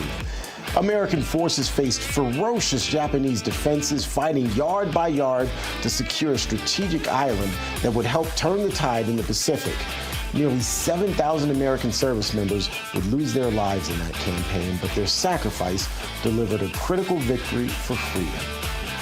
The heroism of those Marines, including the raising of the American flag on Mount Suribachi, remains a powerful symbol of courage, patriotism, and the unbreakable spirit of the United States military. More American Sunrise coming your way in 2 minutes.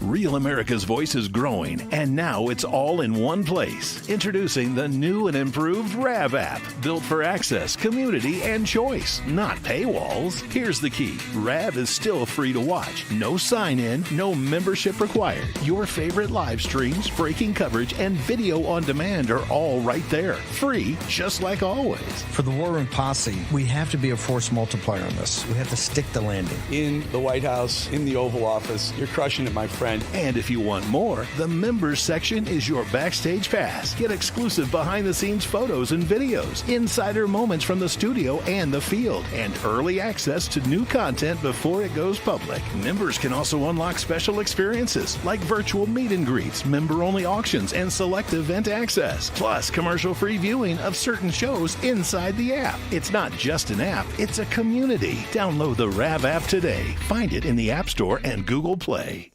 Welcome to Real America's Voice, Real Minute. Your quick look at the powerful stories of faith and freedom, inspiring audiences across the nation. Angel Studios presents.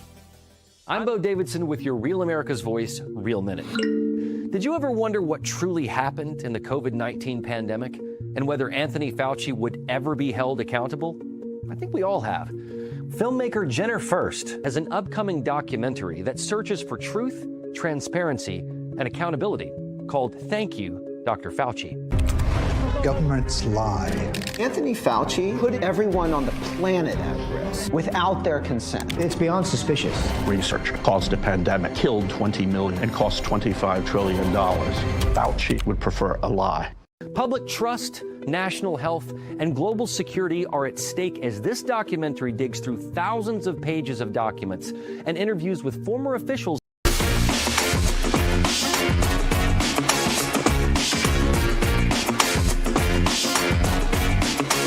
Hey, you see that microphone right there? President Donald J. Trump will be at the mic at 9 a.m. Eastern. We will cover it live. That's the Board of Peace. Big meeting, the first one today in Washington. Welcome back, everybody, to American Sunrise. All right.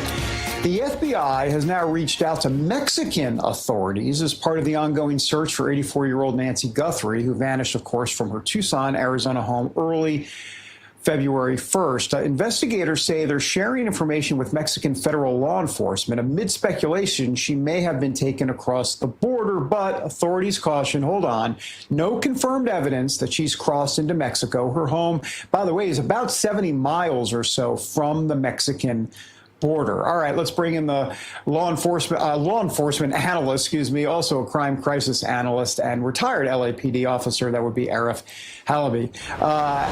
Arif, thanks for being here. So authorities now offering, by the way, a $200,000 reward to help find Nancy Guthrie. It was $100,000. Now there's an anonymous donation of another $100,000. What's going on here? What needs to happen for a breakthrough? Because this case, boy, it seems like it's going towards a cold case pretty quickly. Yeah, there's a few things that are happening behind the scenes. You're going to see that the DNA testing is continuing.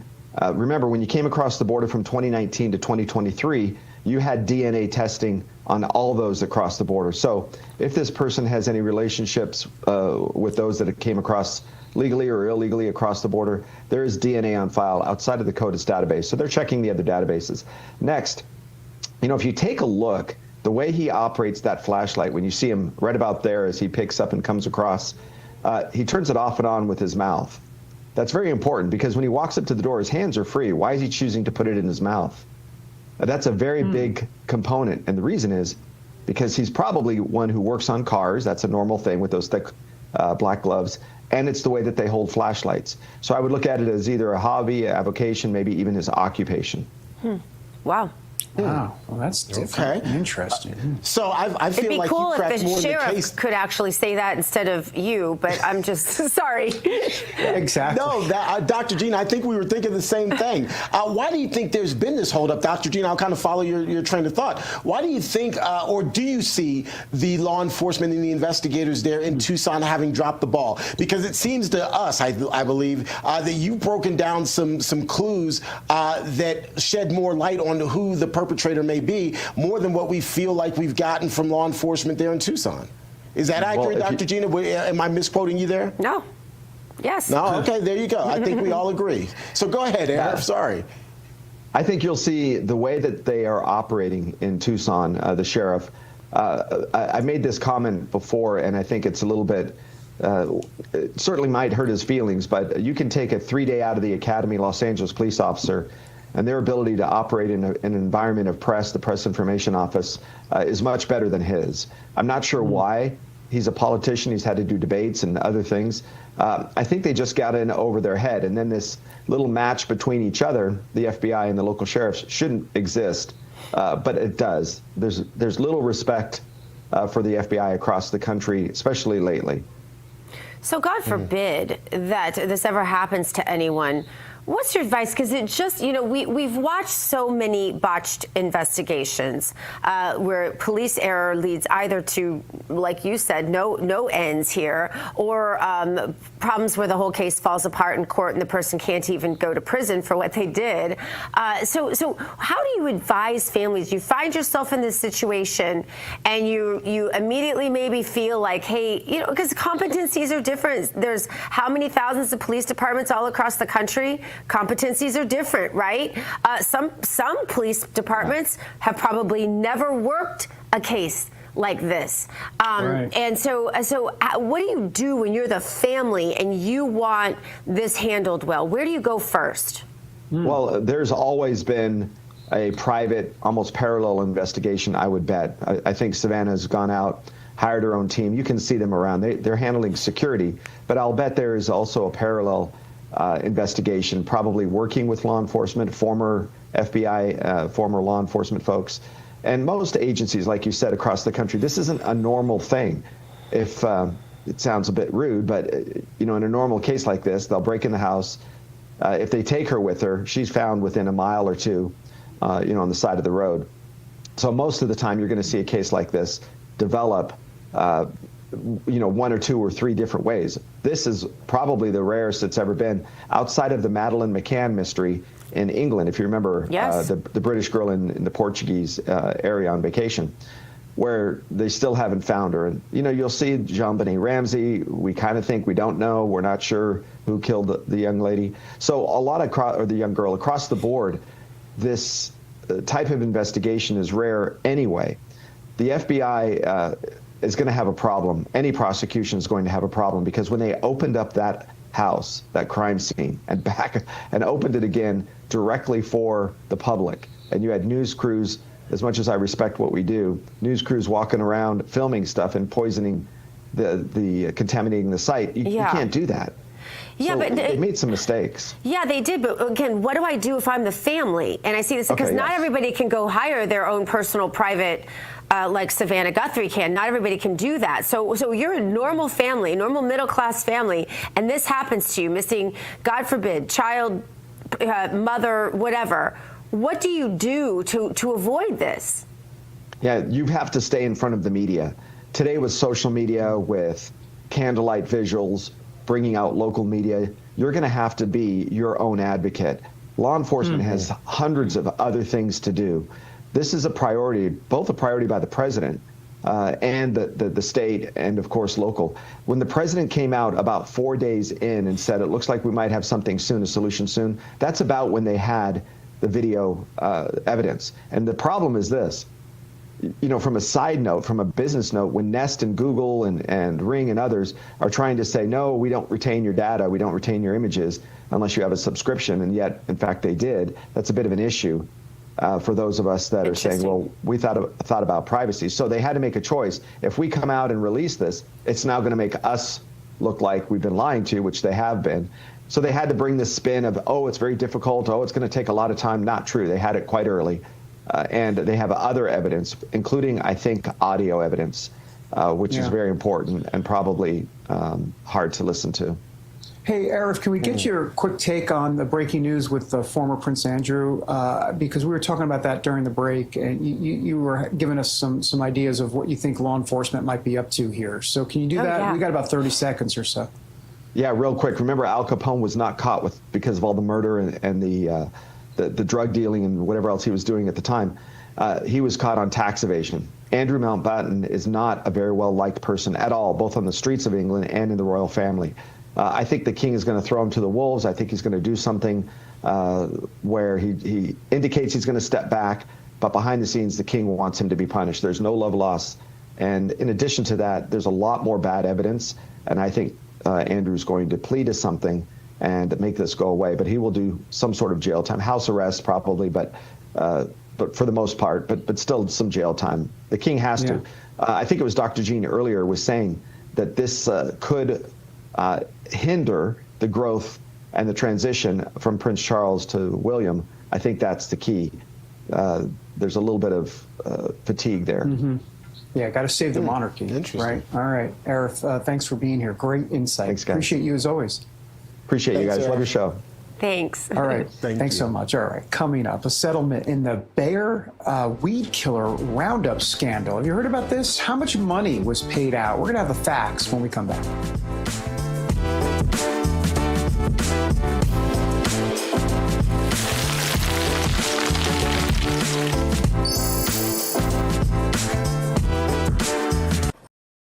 Welcome to Real America's Voice, Real Minute. Your quick look at the powerful stories of faith and freedom, inspiring audiences across the nation. Angel Studios presents. I'm Bo Davidson with this Real America's Voice, Real Minute. Most people know the biblical story of David, the shepherd boy who fought Goliath and became king. Well, Angel Studios has created a new animated film called David that tells the story of Israel's greatest king.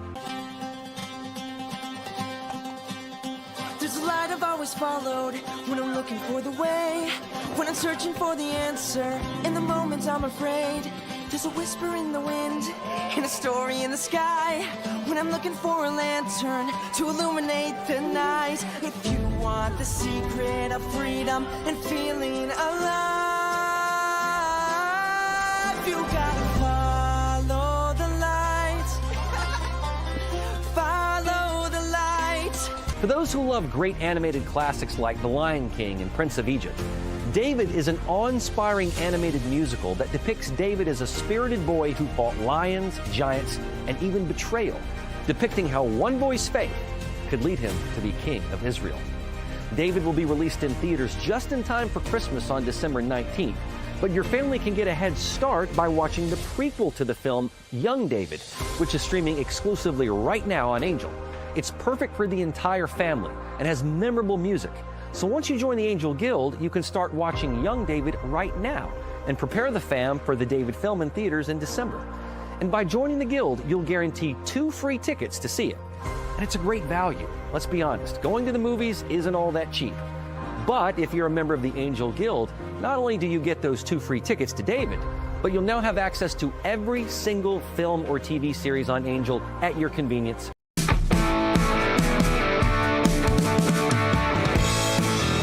Right up the road here, Cape Canaveral, Florida, you're looking at. I love watching the rockets take off from my dock. It's one of the things you can do here in Florida is watch these rockets take off. That's the Artemis. I don't know when it's launching. Colin, do you know? It just says soon. He's not too sure. Welcome back to American Sunrise. I'm Dr. G. Thanks for joining us. It is time now for today's health news, sponsored by the Wellness Company. This one's a big one, and the timing is remarkable. Under the microscope today, Bayer has agreed to a $7.25 billion proposed settlement to resolve thousands of lawsuits over its weed killer, Roundup. Plaintiffs claim the product caused cancer, including non-Hodgkin's lymphoma, and that the company failed to provide proper warnings. Bayer, who brought Monsanto in 2018, says glyphosate, that Gina talks about on this show every day, is the key ingredient in Roundup. They say it's safe and is not proven to cause cancer. Well, the agreement still needs court approval. The company has already paid billions in previous settlements as legal battles over Roundup continue across the country. I think, personally, glyphosate not only causes cancer, I think it causes all sorts of Crohn's and other things. And that data is out there pretty well. But I want to share something super quickly with you. I went home from work yesterday. You guys know I've had 2 dogs die this year of lymphoma cancer. Went home yesterday, I see a guy out spraying my yard. I said, can you tell me what's in that? He said, oh, don't worry, I'm just spraying your doors and your windows. I don't even spray your yard. Your dogs are fine. I said, can you just tell me the ingredients? So he pulls up on his cell phone. I take a screenshot of it. I put it in ChatGPT. You should do the same thing. That's why I'm telling you this. Put the screenshot in ChatGPT. It says all of our ingredients are non-toxic. Don't worry. It's fine. It's not toxic to your dogs. Put it in ChatGPT. Guess what? Causes lymphoma in dogs. Can't make this stuff up. So obviously I said, please leave. I know my husband probably hired you to do this, and I appreciate you, but you need to leave, and please never come back. And then I followed up with a phone call to the company to make sure that he never comes back. Could be what killed my dog. Could be what killed both my dogs. So keep that in mind, because if it's doing that to dogs, what's it doing to you? February is National Cancer Prevention Awareness Month. Now more than ever, we want to be asking what each of us can do to lower our chances of cancer. If you or a loved one is battling cancer, want to make sure that no stone is left unturned in the effort to stay healthy. That's where the Wellness Company comes in. You know the Wellness Company. We have their great doctors like Dr. Kelly Victory and Dr. Peter McCullough on all the time. The Wellness Company and their doctors are medical professionals. You can trust them. They're committed to providing safe, low-cost alternatives to big pharma, from ivermectin to methylene blue to their fantastic new anti-cancer product, Shield, so much more. The Wellness Company makes sure that the promise of the MAHA movement is reality for you and your family this February. Let's take control of our health. Go to twc.health/RAV. Give it an order. That's twc.health/RAV. Use the promo code RAV. That'll save you 10%. Prepare now. Don't wait. Let's send it over to David. fantastic, Gina. That's great that you did that. Very proactive, and that's the key. All right, look, it's been a tragic week in Pawtucket, Rhode Island, where authorities say a 56-year-old gunman opened fire at a high school hockey game. Police calling it a targeted family attack. Officials there say Robert Dorgan, who identified as a transgender female, also went by the name Roberta, killed his ex-wife and adult son, injured 3 other people before fatally shooting himself. Police reveal he entered and then re-entered the arena. He then approached the family members in the bleachers. My goodness. He used legally owned firearms during the incident. Before the shooting, Dorgan posted on X the following quote, "Keep bashing us, but do not wonder why we go berserk." All right, let's bring in the president of the American Principles Project, Terry Schilling. Terry, look, I mean, we know the deal. I mean, these shootings by the transgender community starting to now be off the charts. I mean, it's happening so much more frequently. What's going on? What's the solution? Help us through this, Terry. Good morning. Well, thanks for having me, David. Look, this is America is suffering from an epidemic of trans shootings at this point. This is the 7th or 8th trans shooting in just the past 5 years. It's absolutely horrific. What's happening is under the Biden regime and before that under the Obama regime, they created this issue. You and I remember a day, an age when there was no such thing as transgender. There was no such thing as transgender children getting sex change procedures or doping kids up on wrong sex hormones. Let me correct myself. But we're injecting these people with estrogen, with testosterone, with puberty blockers. We're creating this mental health crisis. And if you criticize it, David, they call you transphobic. The reality is we're not transphobic. We're trans tired. We're trans fatigued. We're trans sick of you shooting up our kids at mass in Minneapolis. We're trans tired of you shooting up Charlie Kirk and our leaders. We are so sick and tired of this mental health crisis. We're sick and tired of the pronouns and the obsession with forcing us to genuflect at the altar of this mental health epidemic, and now which is turning into a shooting epidemic of good Americans, of good innocent people. We have to put an end to it. We have to stop funding this. We have to ban this for children, and we have to give adults the right to sue for malpractice when they find out that they've been misled. Mm-hmm. Also, Terry, major New York hospital is ending its transgender treatment program for minors. NYU Langone Health announced it will stop providing gender-affirming medical care to children and teens, citing the current regulatory environment. The hospital says it will continue to offer mental health support, but hormone treatments and related services for transgender minors will no longer be available there. This is a pretty big victory. We had the Association for Plastic Surgeons come out against their own medical AMA and against their own pocketbooks as well and say essentially the same things. What's happening here? Well, what's happening is President Trump and RFK Jr. and Admiral Bobby Christine at Health and Human Services, they're delivering on their promises, right? They promised to stop this trans madness with our children. And just 2 months ago in December, RFK and the HHS held an event where they announced that they were no longer going to provide Medicaid funding for any hospitals or clinics that provide these types of procedures for children. I think it's absolutely the best policy. It's shutting down these clinics. Although I will issue a word of caution. When they say they're going to keep doing the mental health crisis, what that means is they're pausing it. They're going to lay in wait for a new Democratic president to get elected in 28, and then they'll resume. Because what these hospitals and what 27 states in America have done is they have banned therapists from helping children feel comfortable in their own bodies. This is called talk therapy, where you want to feel comfortable in your own body. You want to get rid of your gender dysphoria. So they're going to keep affirming these children in rejecting their sex, right? This is sex rejection therapy. It's sex rejection procedures. And it all needs to go away because it's all harmful and it's all making this problem worse. And ultimately, it's going to lead to many more shootings. Wow, you don't tell an anorexic they look fat just because they believe it. I think we just have to stay on top of this, keep pushing the proper truth. And what kind of dog do you have, Terry? I have a golden retriever, right? And by the way, you mentioned that it's Cancer Awareness Month, and I just want to tell everyone, get a colonoscopy. My dad was diagnosed with stage 4 terminal cancer in 2020. I went and got checked at age 33. Wow. They found a 7-centimeter tumor in my colon. I had to get a colectomy. Oh, wow. You're never too young. Get a colonoscopy, get checked, get screened. It's never too early. And stay away from those glyphosates. Terry, I'm so sorry to hear about your dad. Glad you caught it early. Terry, thanks for being with us. Tell your dog we said Thanks, hi. Dr. Gina. I will, definitely. All right, coming up, Harvard under fire. The university facing backlash for offering college credit to students who help asylum seekers. Critics call it woke activism. How is America responding? We're going to break it down next on American Sunrise.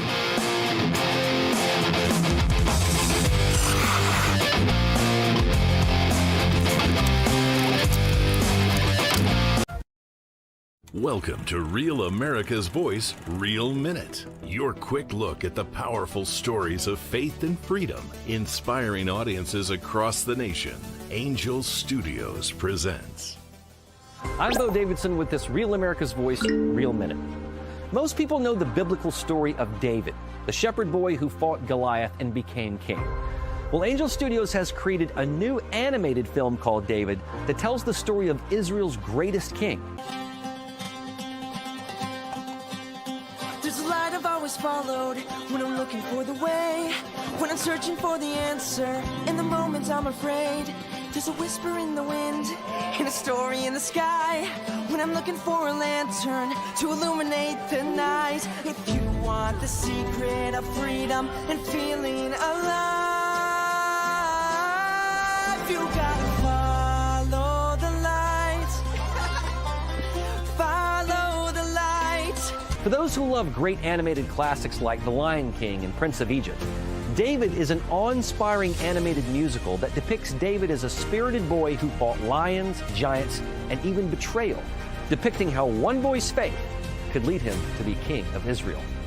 David will be released in theaters just in time for Christmas on December 19th, but your family can get a head start by watching the prequel to the film, Young David, which is streaming exclusively right now on Angel.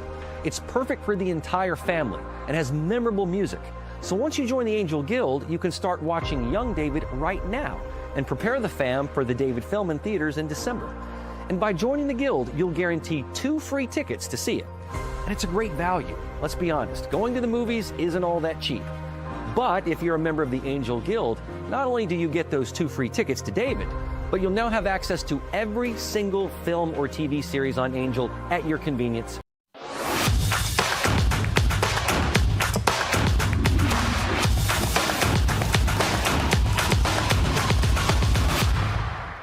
Welcome back to American Sunrise. It's time to stay awake, not woke. And who is woke today? Harvard University. The school is facing criticism for offering college credit to students who help asylum seekers. The Immigrant Justice Lab course allows undergrads to do research and writing for asylum applicants in partnership with a legal nonprofit. Critics call the program a symbol of woke activism and claim it prioritizes illegal immigrants over American students.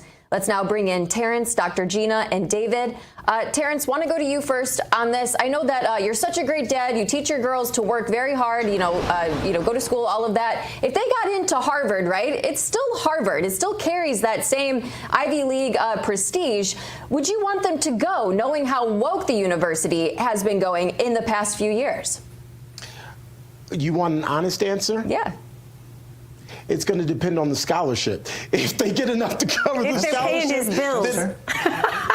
That's fair. If it covers enough to cover the scholarship, then absolutely I would consider it, yes. Now, having said that, I also think, and it doesn't really matter where you send your kids, you need to send them to school with a solid background, with a solid basis in the values that you espouse and that you hope they will live by. By the time your kid gets to college, they generally have, or should at least, have a good sense of who they are and what their values are. That's something that many people should send their kids to school with already. That starts at home. So I hope that now I'm setting the platform, I'm setting a solid foundation for them to work off of. So to get back to your actual question, yes, I would send them to Harvard, particularly if I was able to get a scholarship to help pay for it. But again, hopefully they would go with a solid platform in place and a solid value system in place that no matter what they might learn or what the indoctrination at those schools might be, they would be able to reject that and know who they are, David and Dr. Gina. Just my 2 cents on that. Look, that's a very honest answer, and I appreciate that. You're always honest, obviously, but that's just breaking through, and I appreciate that because, we can't leave it to higher education institutions to parent and parent our kids, but that's exactly what happens all the time, right? And they indoctrinate them, all that. Yeah, it has to start at the dinner table. I say the dinner table. I feel like it's Marcus Welby and Fathers Knows Best and Robert, whatever his name was. I mean, but we have to go back to a time where we actually, talk to our kids and really instill in them the values before they get to college. The answer for me is I would send my kids to Harvard, if it was 1636. When Harvard actually began. And let me read you from their mission statement. This was Harvard's mission statement. We all know the deal. They were founded as a Christian university. This is in their mission statement from 1636. Let every student be plainly instructed and earnestly pressed to consider well the main end of his life and studies is to know God and Jesus Christ. That's from Harvard University in 1636. And their motto at the time, it's no longer their motto. The motto is, and it's in Latin, I won't say because I'll butcher it, but in English it says, truth for Christ and the church, Gina. That's the Harvard I want to send my kids to. Yeah. Dr. G. I'm not mad at that. How far we've fallen. Yeah, I discouraged all of my children to go to college. They all had college funds, and I told them, if you would like to take those college funds and do an entrepreneurial pursuit, please do. Each of them has, and I could not be happier, and they could not be more successful in that. And this is coming from someone, by the way, who went to about, I don't know how many years of advanced school, 2 master's degrees and a PhD, and I learned that it does a whole lot of nothing except indoctrinate you. In fact, when I wanted to try to help women who were going through unplanned pregnancies, to help them, counsel them, after my master's degree, my first master's degree, I realized that I couldn't use anything that I had learned. Imagine that. All that money for nothing. But I also realized I couldn't do anything with the degree or the master's degree until I got the PhD. So I had to get a second master's degree, a PhD, because they discriminated against me in school because I was a conservative. My husband was a conservative lawmaker. It's a disaster at the university level. And I would just advise anyone who asks me, I say, stay away from the universities. You can learn just as much on the internet in about 10 minutes. So that's my take. But I will say, how about Harvard has a program where they help the victims of illegal aliens, illegal aliens in this country who've lost children to criminal illegals in this country, and their open borders program. How about they write something, have the students write something to help the victims, Emily? That's what I don't understand. You would only see something like that at Hillsdale College in Michigan, Gina, not at Harvard University ever. All right, interesting discussion this morning, you guys. Coming up, faith and social media. Which religion is the most active online? We have that answer next on American Sunrise.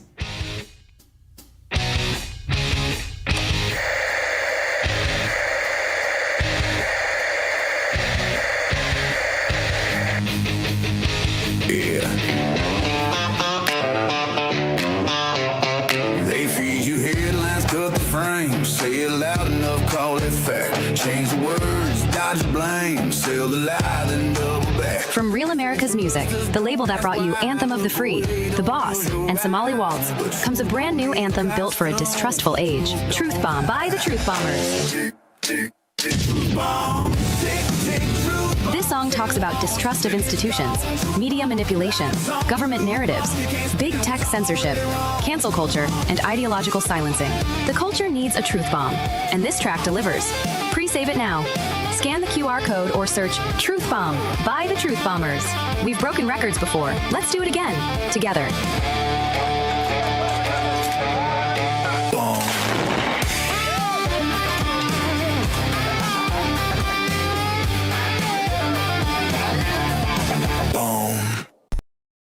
Welcome to Real America's Voice, Real Minute. Your quick look at the powerful stories of faith and freedom, inspiring audiences across the nation.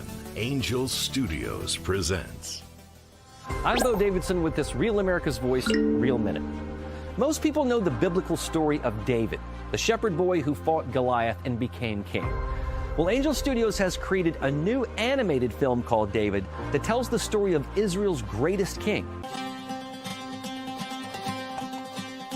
There's a light I've always followed when I'm looking for the way, when I'm searching for the answer. In the moments I'm afraid, there's a whisper in the wind and a story in the sky. When I'm looking for a lantern to illuminate the night. If you want the secret of freedom and feeling alive, you gotta follow the light. Follow the light. For those who love great animated classics like The Lion King and Prince of Egypt, David is an awe-inspiring animated musical that depicts David as a spirited boy who fought lions, giants, and even betrayal, depicting how one boy's faith could lead him to be king of Israel. David will be released in theaters just in time for Christmas on December 19th, but your family can get a head start by watching the prequel to the film, Young David, which is streaming exclusively right now on Angel. It's perfect for the entire family and has memorable music. So once you join the Angel Guild, you can start watching Young David right now and prepare the fam for the David film in theaters in December. And by joining the Guild, you'll guarantee 2 free tickets to see it. And it's a great value. Let's be honest, going to the movies isn't all that cheap. But if you're a member of the Angel Guild, not only do you get those 2 free tickets to David, but you'll now have access to every single film or TV series on Angel at your convenience.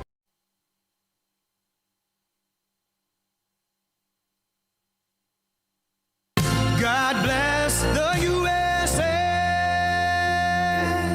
In the beginning, God created the heaven and the earth.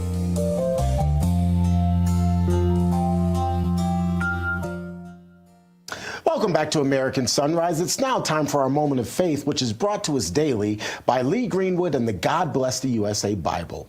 In focus today, Christians and social media. A new study shows that Christians are the most active religious group online. According to research by My Cross, Christians have generated over 11 million Instagram posts about their faith, which is more than any other religious community online. While Islam is the most searched religion on the internet, 21 million people turn to the web each month for answers about Christianity. The Bible also remains the most researched religious text in the world. So let's bring in Dr. Gina to talk about this a little bit more. And Dr. Gina, I think this is great news for people of faith, but I would also pray that there is a spirit of discernment that guides people as they search the internet, particularly about Christianity and about their faith, because you want to make sure they're getting the right information. There, unfortunately, are false prophets out there. That's a great point, Terrance. There are, but there are those on TV. There are those who write books. It's shocking to me how many people can sort of masquerade as, all of Christendom and be completely giving heresy, basically. So you're absolutely right, Terrance. But I'll tell you, I do love, and I have learned so much out there from people. You know, the great thing is, if you work like we do, Terrance, it's really hard to, you're not going to likely get to church or get to watch a lot of church or hear a lot of church or even study your Bible hands-on, which I recommend the most. I keep one right here with me at all times, and one on my dining table open all the time, hoping that people will just take a look at it in my family. But, it's hard to do. So the great thing that I do love, and not everything about social media is great, certainly we could go through that all day, but I love how much I have learned about the history of the Bible, about what Bibles we used to use, because that all changed at a certain point, by the way. The Bible we read today is not the Bible people were reading in the 16 and 1700s. And so, it's caused me, it's intrigued me, it's become an intellectual pursuit, Terrance. I love academia. I spent most of my life in academia. I love the conversations that happen in academia. I miss that. I taught for a long time at the university level. The Bible has become very, and I don't mean this to demean it in any way, but it's become an academic pursuit for me. Like, I want to understand the Hebrew. I want to understand the Greek. I want to understand what Jesus heard and listened to and thought and what words meant and real translations and all of that stuff. And social media is such a great place to find all that. No, absolutely. And whether you're on social media or otherwise, I would just encourage all of our viewers to focus on their relationship. You can get to the 100%. Bible, all of that's important, but focus on the relationship first and foremost. Dr. Gina, great point. I love the academic pursuit of the biblical word. But I think your point was better. The relationship is what counts. No, that's true. Well, thank you, Dr. Gina. No, you're better, Dr. Gina. No, you're better. Love you, girl. We'll be back with the second hour of American Sunrise right after this.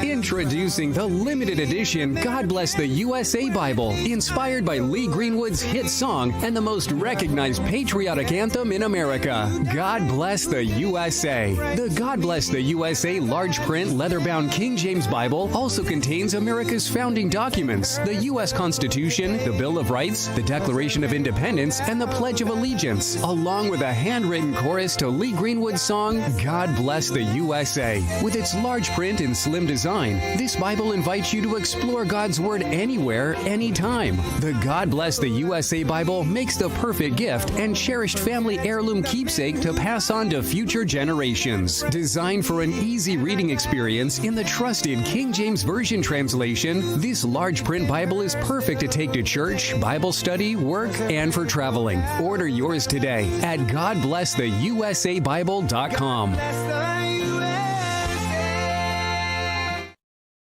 Welcome to Real America's Voice, Real Minute. Your quick look at the powerful stories of faith and freedom, inspiring audiences across the nation. Angel Studios presents. I'm Bo Davidson with this Real America's Voice, Real Minute. Most people know the biblical story of David, the shepherd boy who fought Goliath and became king. Well, Angel Studios has created a new animated film called David that tells the story of Israel's greatest king. Followed when I'm looking for the way, when I'm searching for the answer. In the moments I'm afraid, there's a whisper in the wind and a story in the sky. When I'm looking for a lantern to illuminate the night. If you want the secret of freedom and feeling alive, you gotta follow the light. Follow the light. For those who love great animated classics like The Lion King and Prince of Egypt, David is an awe-inspiring animated musical that depicts David as a spirited boy who fought lions, giants, and even betrayal, depicting how one boy's faith could lead him to be king of Israel. David will be released in theaters just in time for Christmas on December 19th, but your family can get a head start by watching the prequel to the film, Young David, which is streaming exclusively right now on Angel. It's perfect for the entire family and has memorable music. So once you join the Angel Guild, you can start watching Young David right now and prepare the fam for the David film in theaters in December. And by joining the Guild, you'll guarantee 2 free tickets to see it. And it's a great value. Let's be honest, going to the movies isn't all that cheap. But if you're a member of the Angel Guild, not only do you get those 2 free tickets to David, but you'll now have access to every single film or TV series on Angel at your convenience. All right, coming up on the second hour of American Sunrise, police in the United Kingdom have arrested former Prince Andrew after weeks of revelations regarding his ties to late disgraced sex trafficker Jeffrey Epstein. We have the latest developments as they come in. Plus, President Trump set to host the inaugural meeting of his newly installed Board of Peace in Washington today. This follows controversies over which countries have been invited. He is set to speak at the event any moment now. We'll bring you there live when it happens. Also later, U.S. military forces in place for a possible strike on Iran over the weekend. President Trump still considering his options as tensions between the U.S. and Iran escalate to new heights. We'll have all those details for you throughout the hour. Those stories, so much more as American Sunrise starts right now. Good morning, America. Welcome to American Sunrise. Whether it's culture, we have breaking news to share with you. Politics. President Trump is joining us live now from Florida. We've got you covered. This is what it looks like to be a patriot. We have to protect the American family. The American dream is still alive. I'm David Brody. I'm Terrance. And I'm Dr. Gina.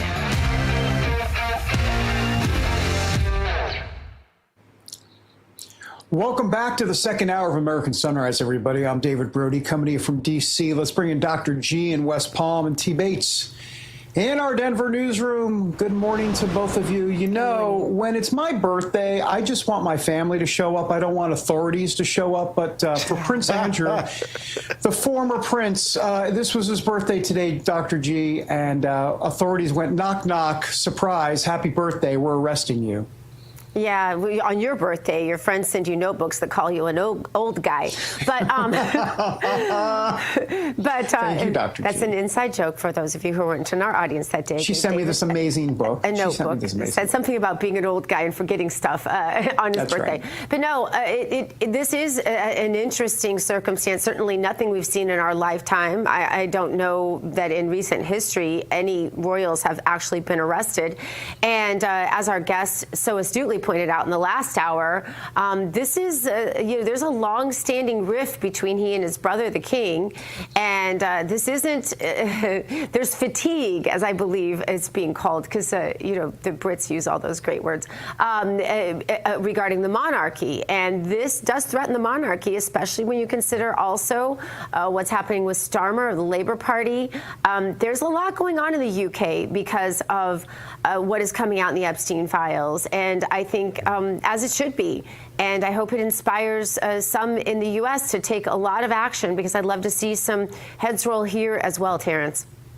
Yeah, and just to kind of take a quick step back, the allegations against the former prince include that he trafficked women into England in order to have sex with them, and then beyond that, that he shared classified information or, basically classified information, if you will, while he was basically one of the trade envoys for England, that he shared that information with Jeffrey Epstein. And so that's what's led to this latest arrest. Hopefully, it's going to inspire authorities here in the United States to pursue leads here in the United States and to arrest people and bring them up for prosecution. Let's hope. I'm not necessarily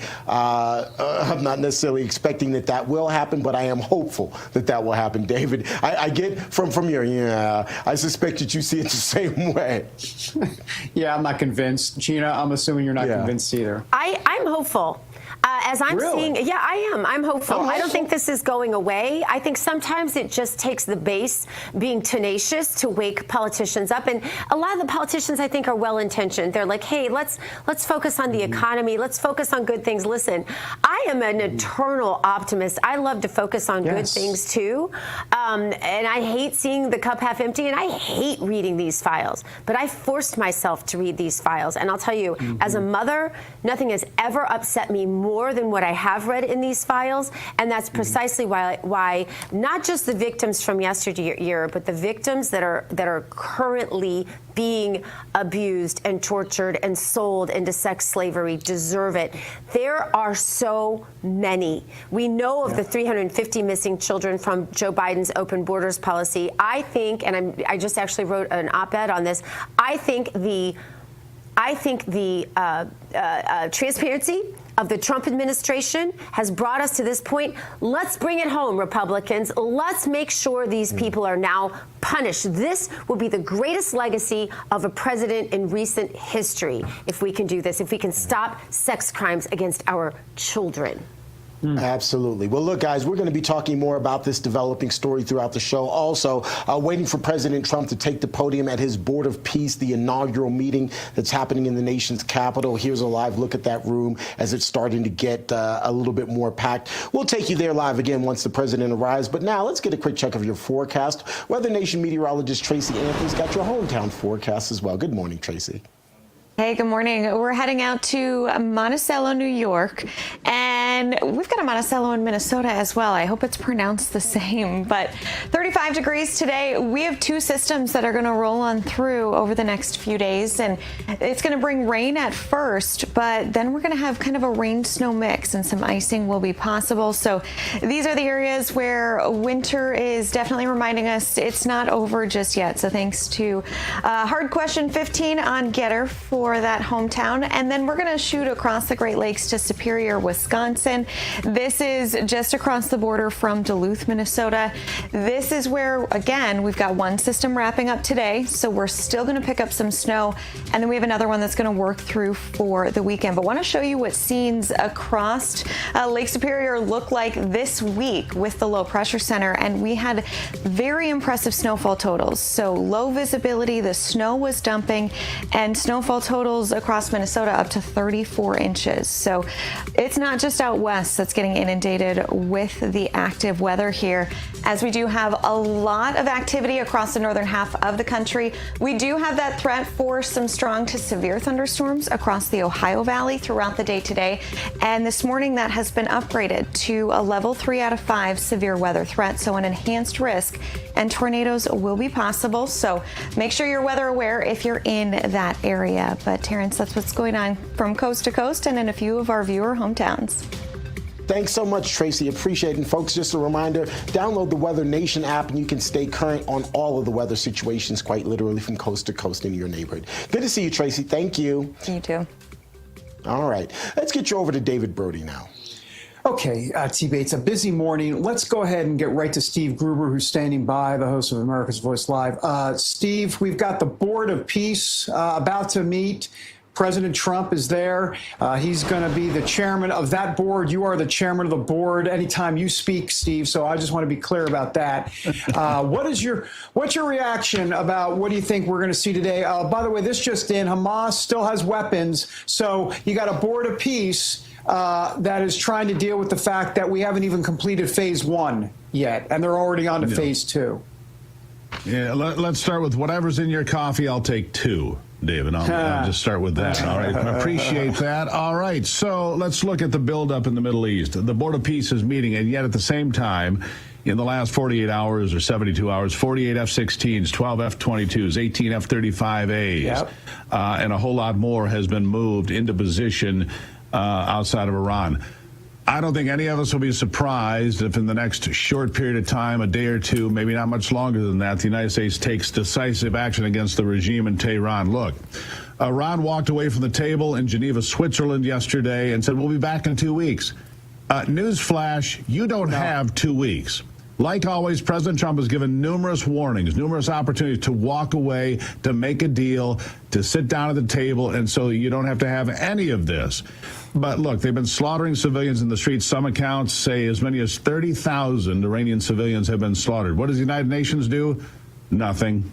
What does anybody else do? Nothing. Maybe this Board of Peace can find a path forward, but I'm telling you right now, the biggest story waiting to happen is whatever we do in Iran. It's coming. We have built it up. And remember, just in the last few days, President Trump said on more than one occasion, when asked, why is that aircraft carrier there? In case we don't make a deal.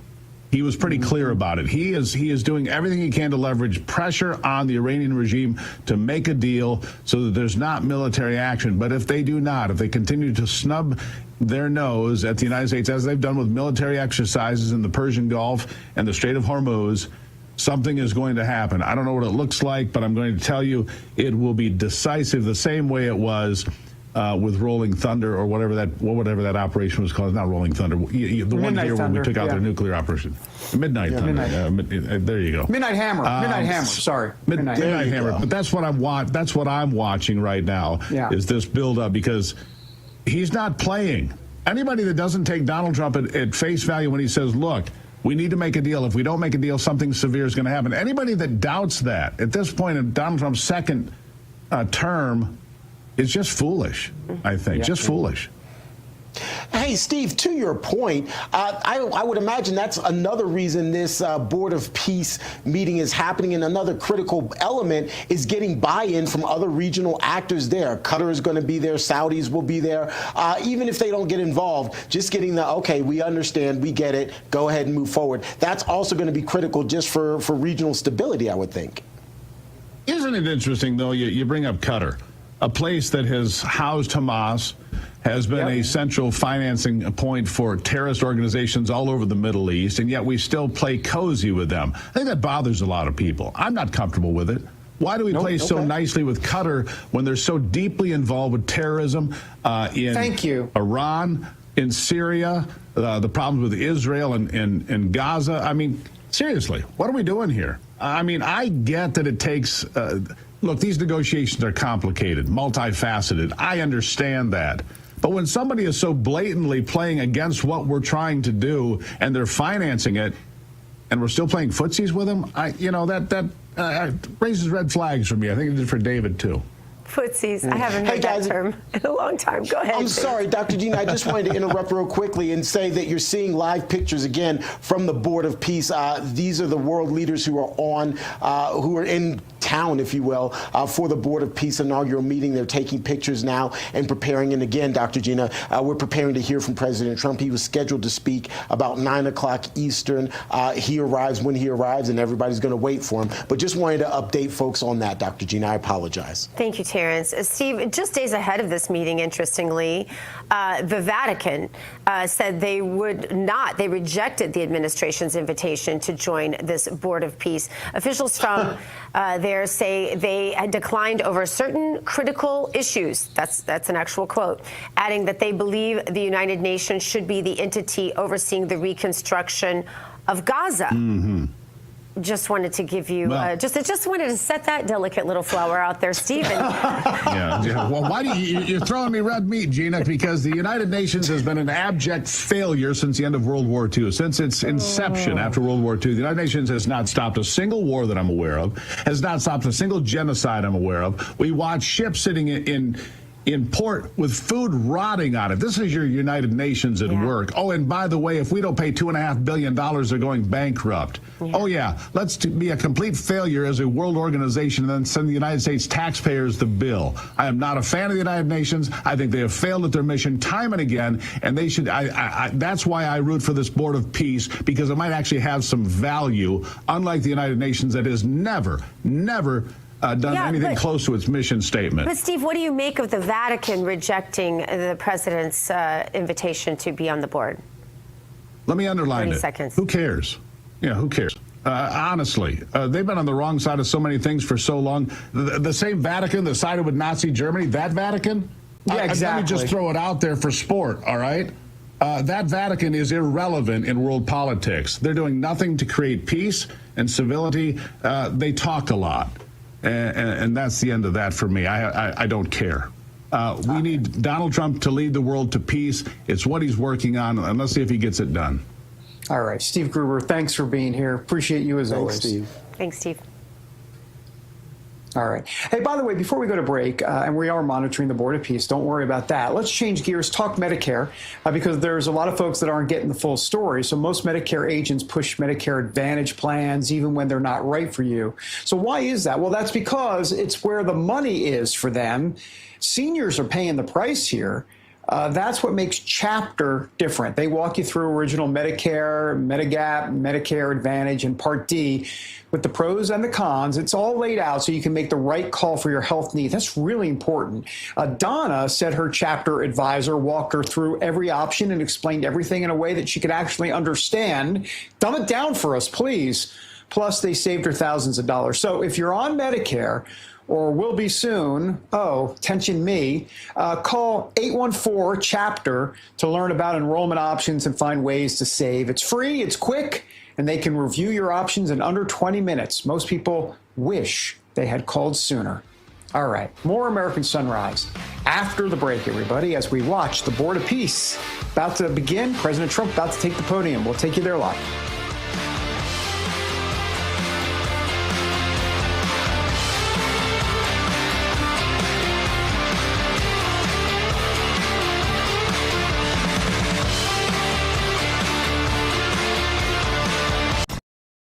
Welcome to Real America's Voice, Real Minute. Your quick look at the powerful stories of faith and freedom, inspiring audiences across the nation.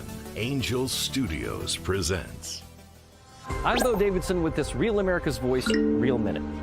Most people know the biblical story of David, the shepherd boy who fought Goliath and became king. Well, Angel Studios has created a new animated film called David that tells the story of Israel's greatest king.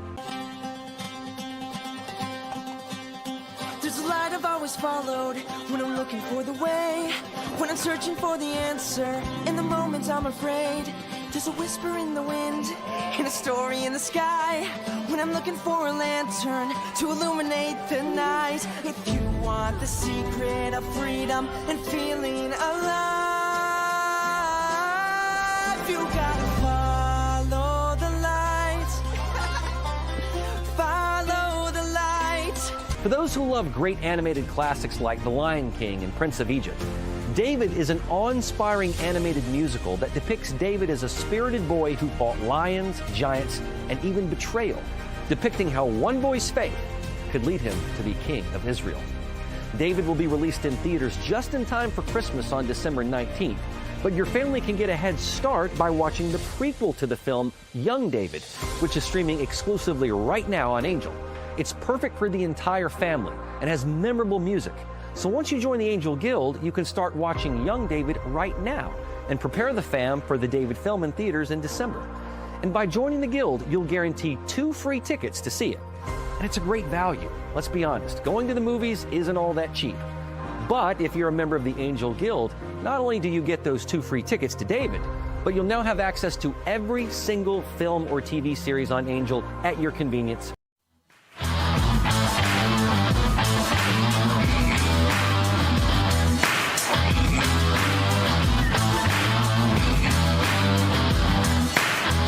Welcome back, everyone. Terrance Bates here. Always good to see you. We appreciate you being here with us. By the way, we are keeping an eye on the inaugural Board of Peace, President Trump's Board of Peace meeting. It's happening in the nation's capital. President Trump is on site. We're expecting that he'll speak shortly, and we will take you there live the moment that happens. In the meantime, we're also continuing to follow the very latest in the search for 84-year-old Nancy Guthrie.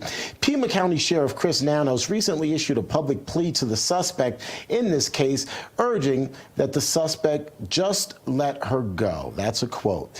Joining us now with the very latest is RAV correspondent Kevin Posobiec. We're going to check in with him here momentarily. He's been on the ground all week long covering this developing story there in Tucson, Arizona.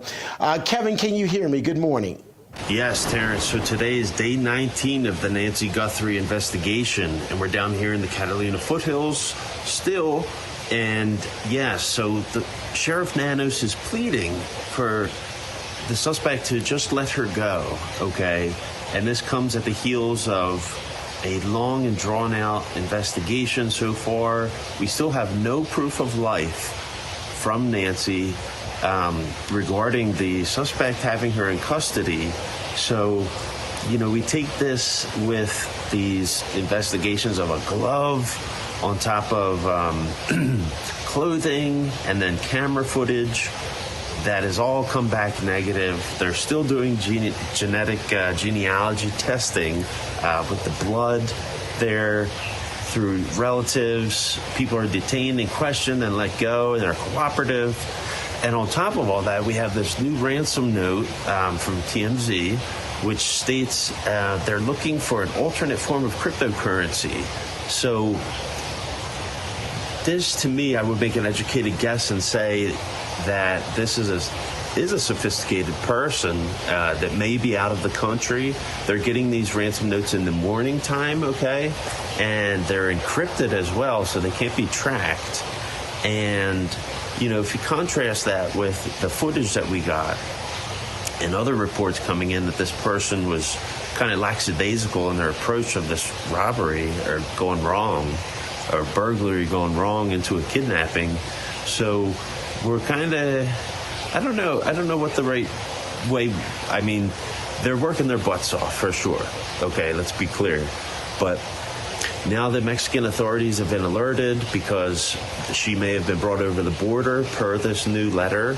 And yeah, I'm taking Team Nancy here. We're still believing, we're still hoping, we're still praying that we will see proof of life in this way. And I think it could be a good deal where, you know, maybe some of the money gets presented in exchange for proof of life and then go from there. So I believe Sheriff Nanos also suggested that she be dropped off at a hospital, okay, you know, somewhere safe, because they're also claiming that the media is being involved here, getting in the way. So, you know, we're developing all kinds of different angles of the story here down in the field. So I will keep you guys updated for sure about this as we continue on into week 3. This is Kevin Posobiec, field correspondent for RAV. Thanks. All right. Thanks, Kevin. Appreciate that reporting from on the ground there in Tucson, Arizona. Coming up, a $5.4 billion budget crisis, and Mayor Zoran Mamdani saying that Albany has a choice to make: tax the ultra-wealthy or force New York City to hike property taxes on working families. The high-stakes showdown over who pays is next. We're also keeping an eye on the Board of Peace meeting happening in the nation's capital. President Trump is on site. We're expecting that he'll be taking the podium at any moment. The moment that happens, again, we'll take you there live to hear his remarks in person.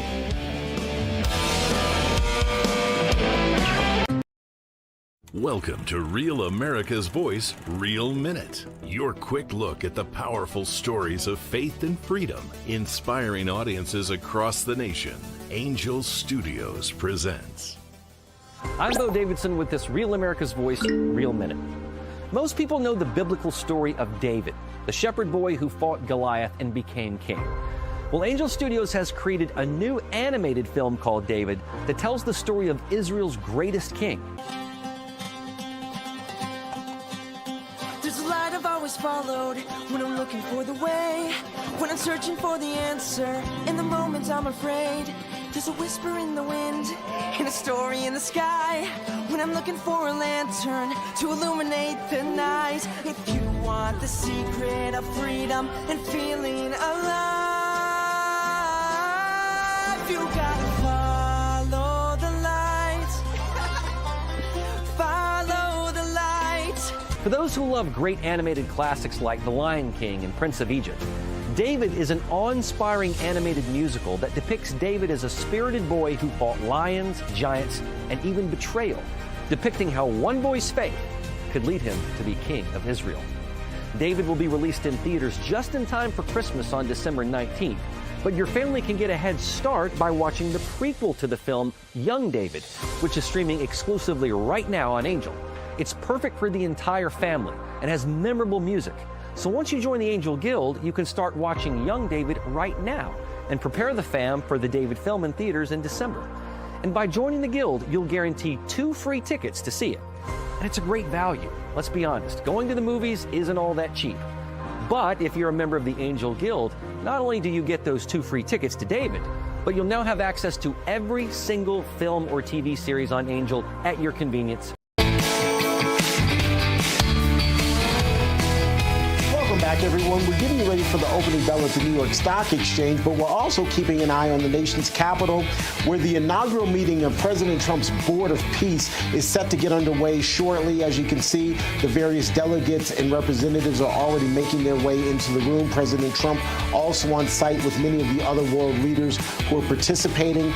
Stand by. The moment President Trump takes the podium and speaks, we will take you there live. In the meantime, here's a quick look at the futures markets. Not looking so hot right now. The Dow, S&P 500, and the NASDAQ in pre-market trading in the red. All of that can change quite literally at the stroke of a bell. So the moment the opening bell at the New York Stock Exchange rings, we'll take you there and let you know how the markets are looking. First, let's get you over to Dr. Gina. Dr. G, good morning.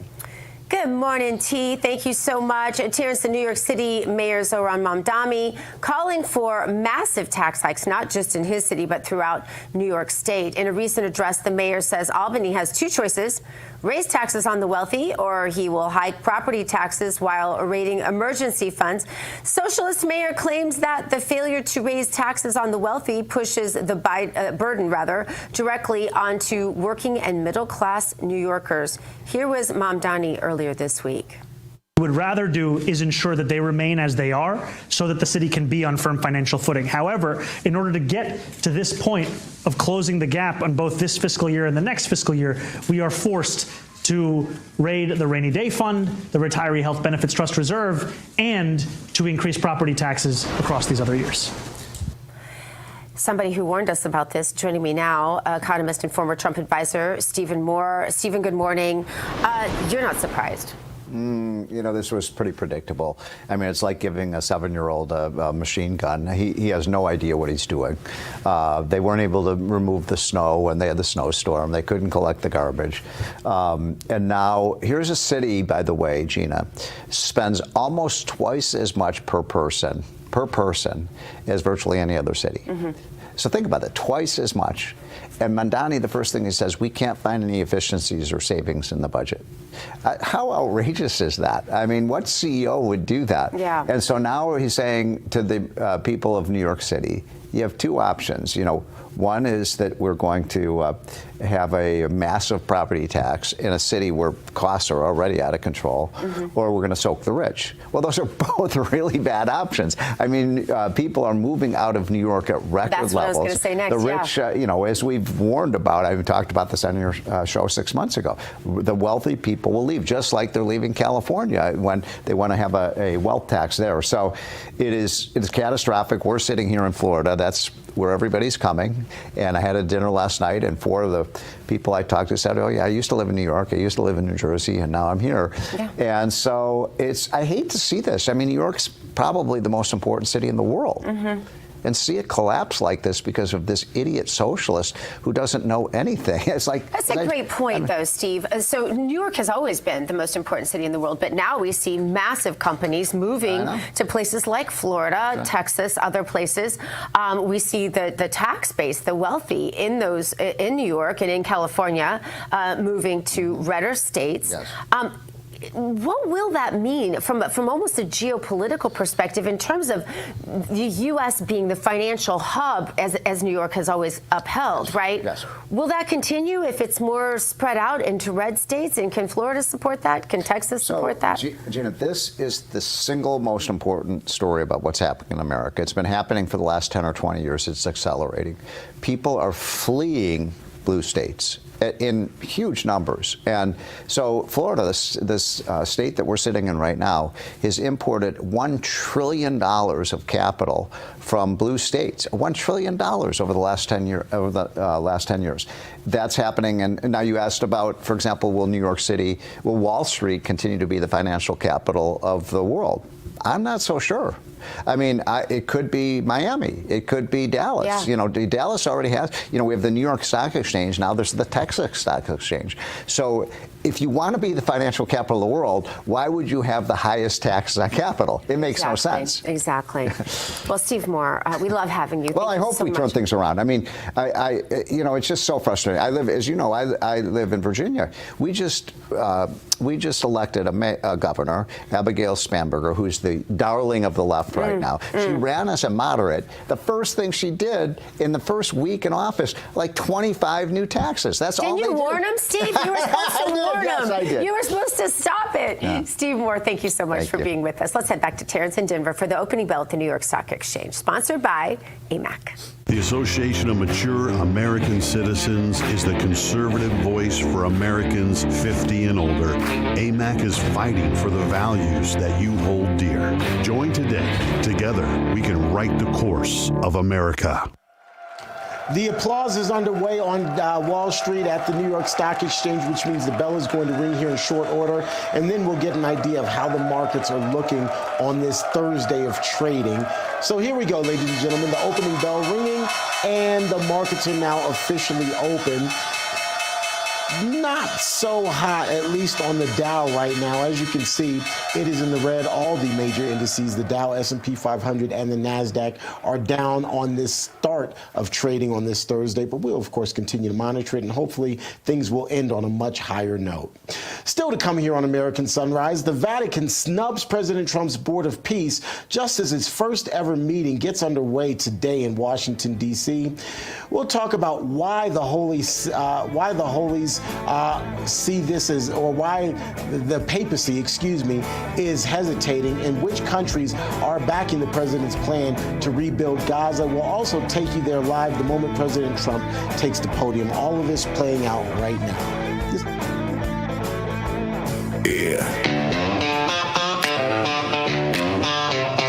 They feed you headlines, cut the frame, say it loud enough, call it fact. Change the words, dodge the blame, sell the lie, then double back. From Real America's Music, the label that brought you Anthem of the Free, The Boss, and Somali Waltz, comes a brand new anthem built for a distrustful age, Truth Bomb by the Truth Bombers. This song talks about distrust of institutions, media manipulation, government narratives, big tech censorship, cancel culture, and ideological silencing. The culture needs a truth bomb, and this track delivers. Pre-save it now. Scan the QR code or search Truth Bomb by the Truth Bombers. We've broken records before. Let's do it again, together.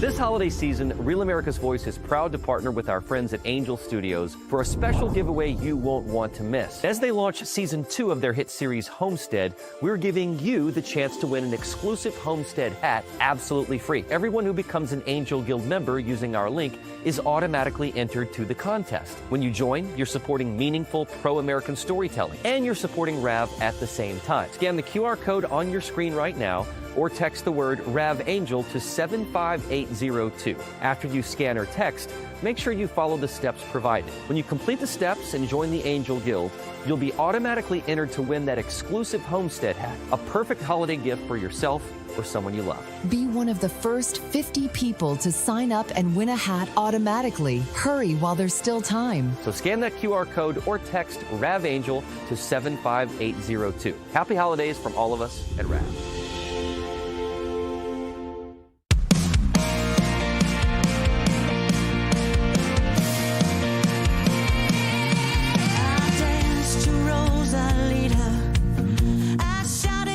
From powerhouse vocalist Natasha Owens, known for standout singles like Trump One and Somali Waltz, comes her brand new release, The Boss, released on Real America's Music. This is the direct response to Bruce Springsteen's recent release, The Streets of Minneapolis. While Springsteen once branded himself as a voice of the working class, The Boss gives a voice to everyday Americans and reminds listeners who truly shapes the future. The Real America's Voice audience has the power to move charts and shake the industry. Download it right now. Scan the QR code or search The Boss on iTunes. Push it up the charts. Make them notice.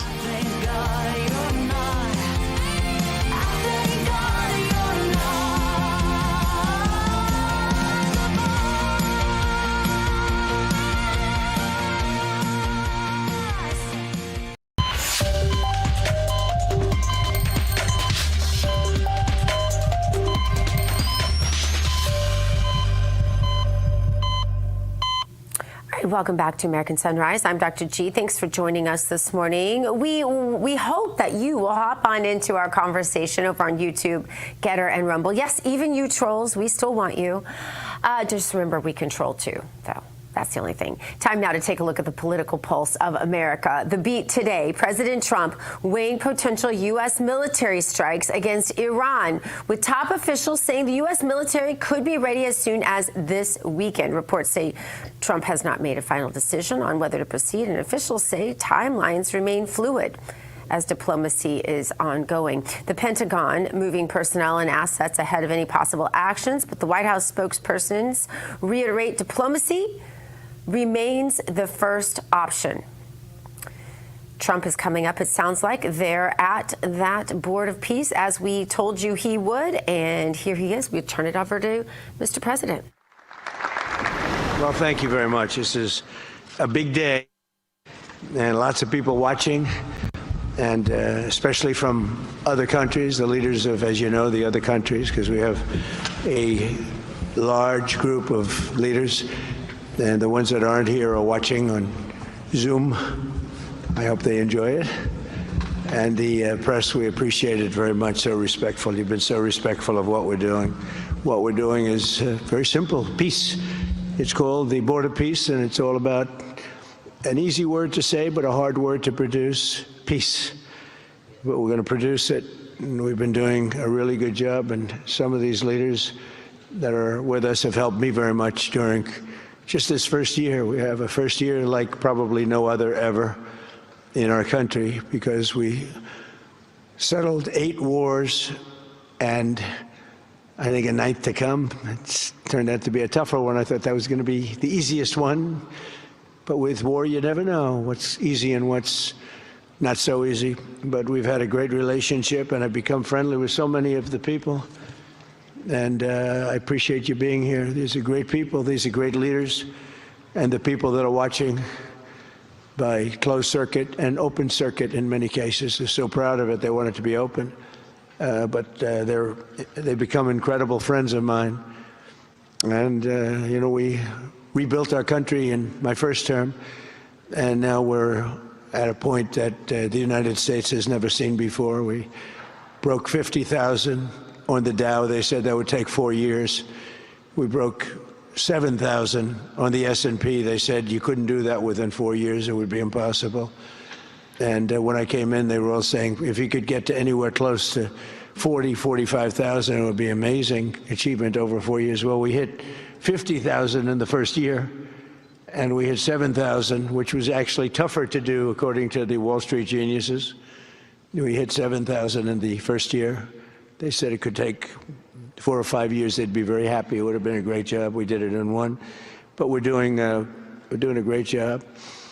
Border peace is one of the most important and consequential things I think that I'll be involved in. We've been involved in a lot. Really, I've been involved in a lot with the people up here.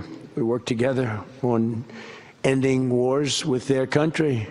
Some of the wars were 32 years long, 32, 34, and a 37. That's a long time, and we ended it in about 2 days, each one of those. But we have some other work to do, and we're getting it done. Gaza is very complex. It's been amazing. I want to thank Steve and Jared for an amazing job. Marco's over there watching. Everybody's fantastic, and JD, what a job. They were all doing this. A team, I think it's the best team ever assembled. And you see that by the results. So today is a tremendous honor to welcome you all to the United States Institute of Peace for the inaugural meeting of the Board of Peace. Very important. I believe it's the most consequential board, certainly in terms of power and in terms of prestige. There's never been anything close, because these are the greatest world leaders. Almost everybody's accepted, and the ones that haven't will be. Some are playing a little cute. It doesn't work. You can't play cute with me. But they're playing a little bit. But they're all joining. Everybody, most of them very immediately. A few that we really don't want because they're trouble. Take care of them. But this is the most prestigious board ever put together. I've seen some great corporate boards. I've seen some great boards, period. It's peanuts compared to this board, because we have virtually everyone is the head of a country other than Johnny, but he's the head of soccer, so that's not so bad, right, Johnny? I like your job the best, I think. And by the way, your World Cup has set every single ticket record in the history of soccer. In the history, nobody's ever seen anything like it. The sales are virtually complete. Nobody's ever seen anything, so congratulations. You made a good decision. We did it together. Thank you, Johnny. Great guy. So I want to thank the many leaders and dignitaries who have traveled great distances and lengths for the important gathering that we're at right now. This building was built for peace, and nobody knew what to name it. And then Marco named it after me. I had nothing to do with it. I swear I didn't. I swear, I had no idea. They said there's a surprise coming. I didn't know that surprise. I thought they were going to give me a lot of money or something, maybe cash. Could always use some extra cash. But I came and they stopped the beautiful beast.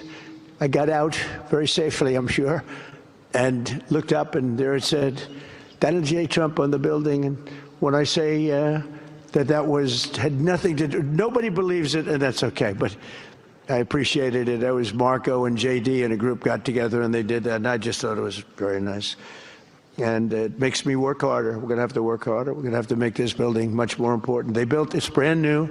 They built it for peace, but nobody occupied it. Nobody knew what the purpose of it. But the architecture is so beautiful, and it was with the meeting rooms, the reception rooms. It's really amazing. Who would think that it was built without anybody in mind or anything in mind. And then the State Department took it over. They liked it. Marco came over one day. He saw this. He said, "This building is great." And he actually claimed it, right? He claimed it. And that's what he does. Where is Marco? I said, "Marco, is that true? You claimed this building. You took it away from about 5 groups that wanted it." That was done very quickly, very methodically. But it was really built so beautifully and such a beautiful building.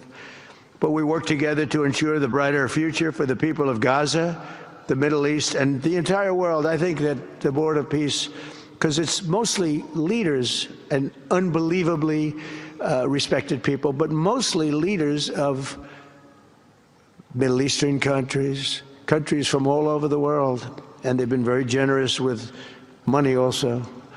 And the United States, which I'll say in a moment, is also very generous with money because there's nothing more important than peace. And there's nothing less expensive than peace. You know, when you go to wars, it costs you 100 times what it costs to make peace. We have a man at the end right there that's smiling because you learned that after 30 years of fighting, right? 30 years of fighting, we got it done. I want to thank you very much. That was the great thing you did, you and your new friend. They came to my office and they said, "I've been fighting for 22 years. Now you're there for 23 years, right? But I've been fighting for 22 years. That's all I've done is fight this gentleman."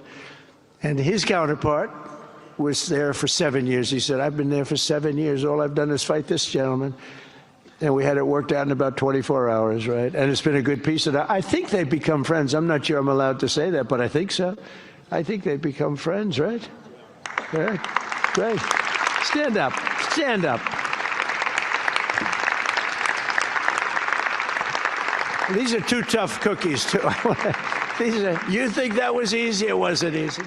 These are 2 tough people, good people, but tough people. But, you know, we're in the Oval Office, and we were getting near, but the one was at one side of the room. I have 2 chairs right in front of the desk, the beautiful, resolute desk. One's over here.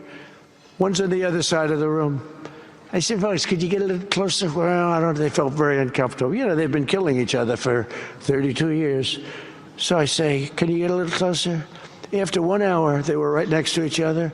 We made a deal. They hugged, they signed, and we had peace with 2 very important countries, and I'll never forget it. So they started off a little weak, and they ended up really strong, and you can be very proud of yourselves. It was a beautiful thing to see. Thank you. Look at that. Can you believe it? 32 years. Thank you. Thank you very much. But we're honored to be joined today by Prime Minister Rama of Albania. President, where is President Milei? You're another one, I'll tell you. Where is President Milei? I endorsed him. I'm not supposed to be endorsing people, but I endorse, when I like people, you know, I've had a very good record of endorsing candidates within the United States. But now I endorse foreign leaders, including Viktor Orban, who's here, and others. And I endorse this gentleman, Milei. He was a little behind in the polls. He ended up winning in a landslide. I just endorsed the Prime Minister of Japan. She was in a tight race, but was probably going to win, and she won in the largest number in the history of Japan. So she likes me a lot. But it was an honor, and you're doing good. Oh, look, they're sitting right next, Victor. I think, but ultimately, I think I'm going to end up endorsing. Hey, look, as long as it works, it's okay with me. But the endorsement seems to be working in foreign countries, too, so that's good. But nice to have you both. Victor, nice to have you both. Very proud of you. The Prime Minister of another, really just a great guy, Pashinyan of Armenia. President Aliyev of Azerbaijan. I love saying that name now, you know. At the beginning, it was giving me a hard time. Now I love saying it. It's a beautiful name. I love it. His Majesty King Hamad bin Isa Al Khalifa of Bahrain. Bahrain. Thank you. Thank you. Where are you? Where are you? He's so rich, he can sit there. He can sit wherever the hell he wants. You know, he could sit up in the corner. He could sit up top. He might take a piece of this building, Marco. He'll take 25% of the building for about $6 billion. Thank you. And you've been very generous also. We appreciate it. Prime Minister Hun Manet of Cambodia. Raise your hand wherever you may be, because, yeah, hi, how are you? Congratulations. That was another one, right? We did a good job with that one. Prime Minister Madbouli of Egypt. Thank you very much, and say hello to the General/President. Okay. Prime Minister Orban of Hungary, who has my complete and total endorsement for election. Not everybody in Europe loves that endorsement, but that's okay. He does an unbelievable job. He's done an incredible job on immigration, unlike some countries that have hurt themselves, but they're working on it. But I just want to let you know, you have my total and complete endorsement, and I'm putting it out. I already did, but I'm putting it out again. And you're coming up with an election, and I think you should be good. I'll tell you, Millet did pretty well. He was a little down, right? And then he ended up winning in a landslide, so that's pretty good. You're going to do great, Victor. Thank you very much for being here. Appreciate it. You run a great country. A man that I really like a lot he's definitely tough. I don't want to fight him. President Prabowo of Indonesia. Thank you very much. Please. This is a big guy. I tell you, I said, how many people in Indonesia? He said, like 240 million. I said, no, say it again. How many? It's a big country you have. And you do a great job and respected by everybody. And thank you very much for being here. Thank you very much, Mr. President. President Tokayev of Kazakhstan. Thank you very much. What a country that is. It's a wonderful country and a rich country, in case anybody has any question. We have some very rich people here today. President Osmani of Kosovo. President, thank you very much. Great job you're doing, too. Thank you very much. Prime Minister Sharif, I like this man, of Pakistan, because there was some fighting going on when I got to know him, and your Field Marshal, General, great General, great Field Marshal, a great guy. And I got to meet the Prime Minister, and he said in front of our Chief of Staff, Susie Wells, who's right here, he said, you know, nobody knows this, but I believe that President Trump saved 25 million lives when he stopped the war between us and India, right? You made that statement. I said 25 million lives, could have been much more, actually. But it was really a beautiful thing. You said that in front of a group of people they walked out. They don't think about it, but you're talking about that kind of lives. That war was raging. Planes were being shot down, right? And it was Pakistan and India. And I got on the phone with both of them, and I knew them a little bit. I knew Prime Minister Modi very well, actually. But I got to know Pakistan through a little trade. They were trying to make too good a deal, and I got a little upset with them. And in the end, they got what they wanted, right? And they made a good deal. And I got to like them, the Prime Minister, and the Field Marshal, who's a tough man, a tough, good fighter, right? Good, serious fighter. I like good fighters, actually. And when I heard that they were fighting, I picked up a certain newspaper. I won't tell you which one, because it's fake news generally. But I picked up this newspaper, and I saw that Pakistan and India were really going at it. And then it got worse and worse, and many planes were shot down. It was all out. And I called them, and I said, listen, I'm not doing trade deals with you two guys if you don't settle this up. They said, no, that has both of them. They didn't want to do that. I said, no, it has to. If you don't do it, I'm not doing a trade deal. We're not doing a trade deal. And they do a lot of business with the United States, and they sort of softened up all of a sudden. And all of a sudden I read where there was a little bit of a pullback by one, then the other, and all of a sudden we worked out a deal, right? But I said, if you fight, I'm going to put 200% tariffs on each of your countries, which essentially makes you not allowed you can't do any business. And one of them, I won't say which one, said, no, you can't do that. They both wanted to fight. But when it came to money, nothing like money. When it came to losing a lot of money, they said, I guess we don't want to fight. And we solved that deal in 2-3 days, right? And we did. We said, these are two very powerful nations. These are two nuclear nations. And I don't want to say what was going to happen, but, bad things happen. So, Prime Minister, I want to thank you, because that was a very big deal. People have no idea. A lot of them say, oh, well, they weren't fighting. They were fighting. 11 jets were shot down, very expensive jets. And they were all in. Both of them were all in, and now they're not. And I think we'll always be able to settle up with them. I really do. I think you're going to have, it's a lot of progress was made even in the relationship. And Prime Minister Modi also, he's a great man. He's a great guy. They're all great. But I was very proud of it. President Pena of Paraguay is here. President, thank you very much. Young, handsome guy. It's always nice to be young and handsome. Doesn't mean we have to like you. I don't like young, handsome men. Women, I like. Men, no, I don't have any interest. Good. That's right. That's right. Thank you very much. You're doing a great job, too.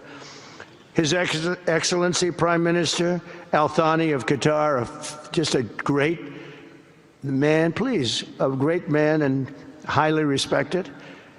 And he's working with a man who is amazing. I always say he needs a public relations agency because you do so much good and they have you down as evil. And you're not evil. You help us so much and you're such a good ally. And I just want people to know that. And the Emir is incredible, smart, as smart as you can be, a great leader. And he cares so much for the people. And he cares so much for the Middle East. So I want to thank you very much and send my regards. Your country has been a great help. So, surprising to some of the people writing out there, but now they'll start changing their tune because it's true. I only tell the truth. Prime Minister Don of Romania, wonderful people. The Romanian people are fantastic, fantastic people, like you're fantastic. And a lot of them come and work in this country and help us in this country, as you know, and it's they are just really, really solid people. President Mirziyoyev of Uzbekistan, who is where? There he is, and a friend of mine. He's got one of the most difficult names in history, but that's okay. It doesn't matter. Your country's doing great. You're doing great. And just no problems. Every time I see him, nope, we're doing good. No problems. And General Secretary To Lam of Vietnam. Vietnam is incredible as a country and as a force. And it's an honor to have you. A really great honor to have you. A lot of respect. A lot of respect for your country. We'll also want to express my gratitude to Vice President J.D. Vance, who is a fantastic man. He's a fantastic talent. He was a great student.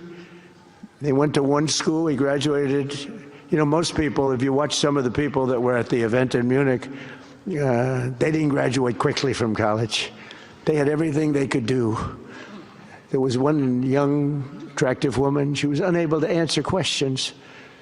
And she didn't do so well like J.D. did in college. J.D. graduated in a 4.5-year college in 2 years. And then he went to Yale and he graduated at the top of his class, went to the military grade. But when he went to Yale, there was one person that was marginally ahead of him, so he married her. Can you believe it? He married the person that was ahead. I don't know. I always like to say J.D. was first and Usha was second, because I get a little uncomfortable when I say that. But he's been incredible. He's a brilliant guy and a great guy, and he's been my friend. All of our people, we have a fantastic group of people, our cabinet members, everybody, many of them here.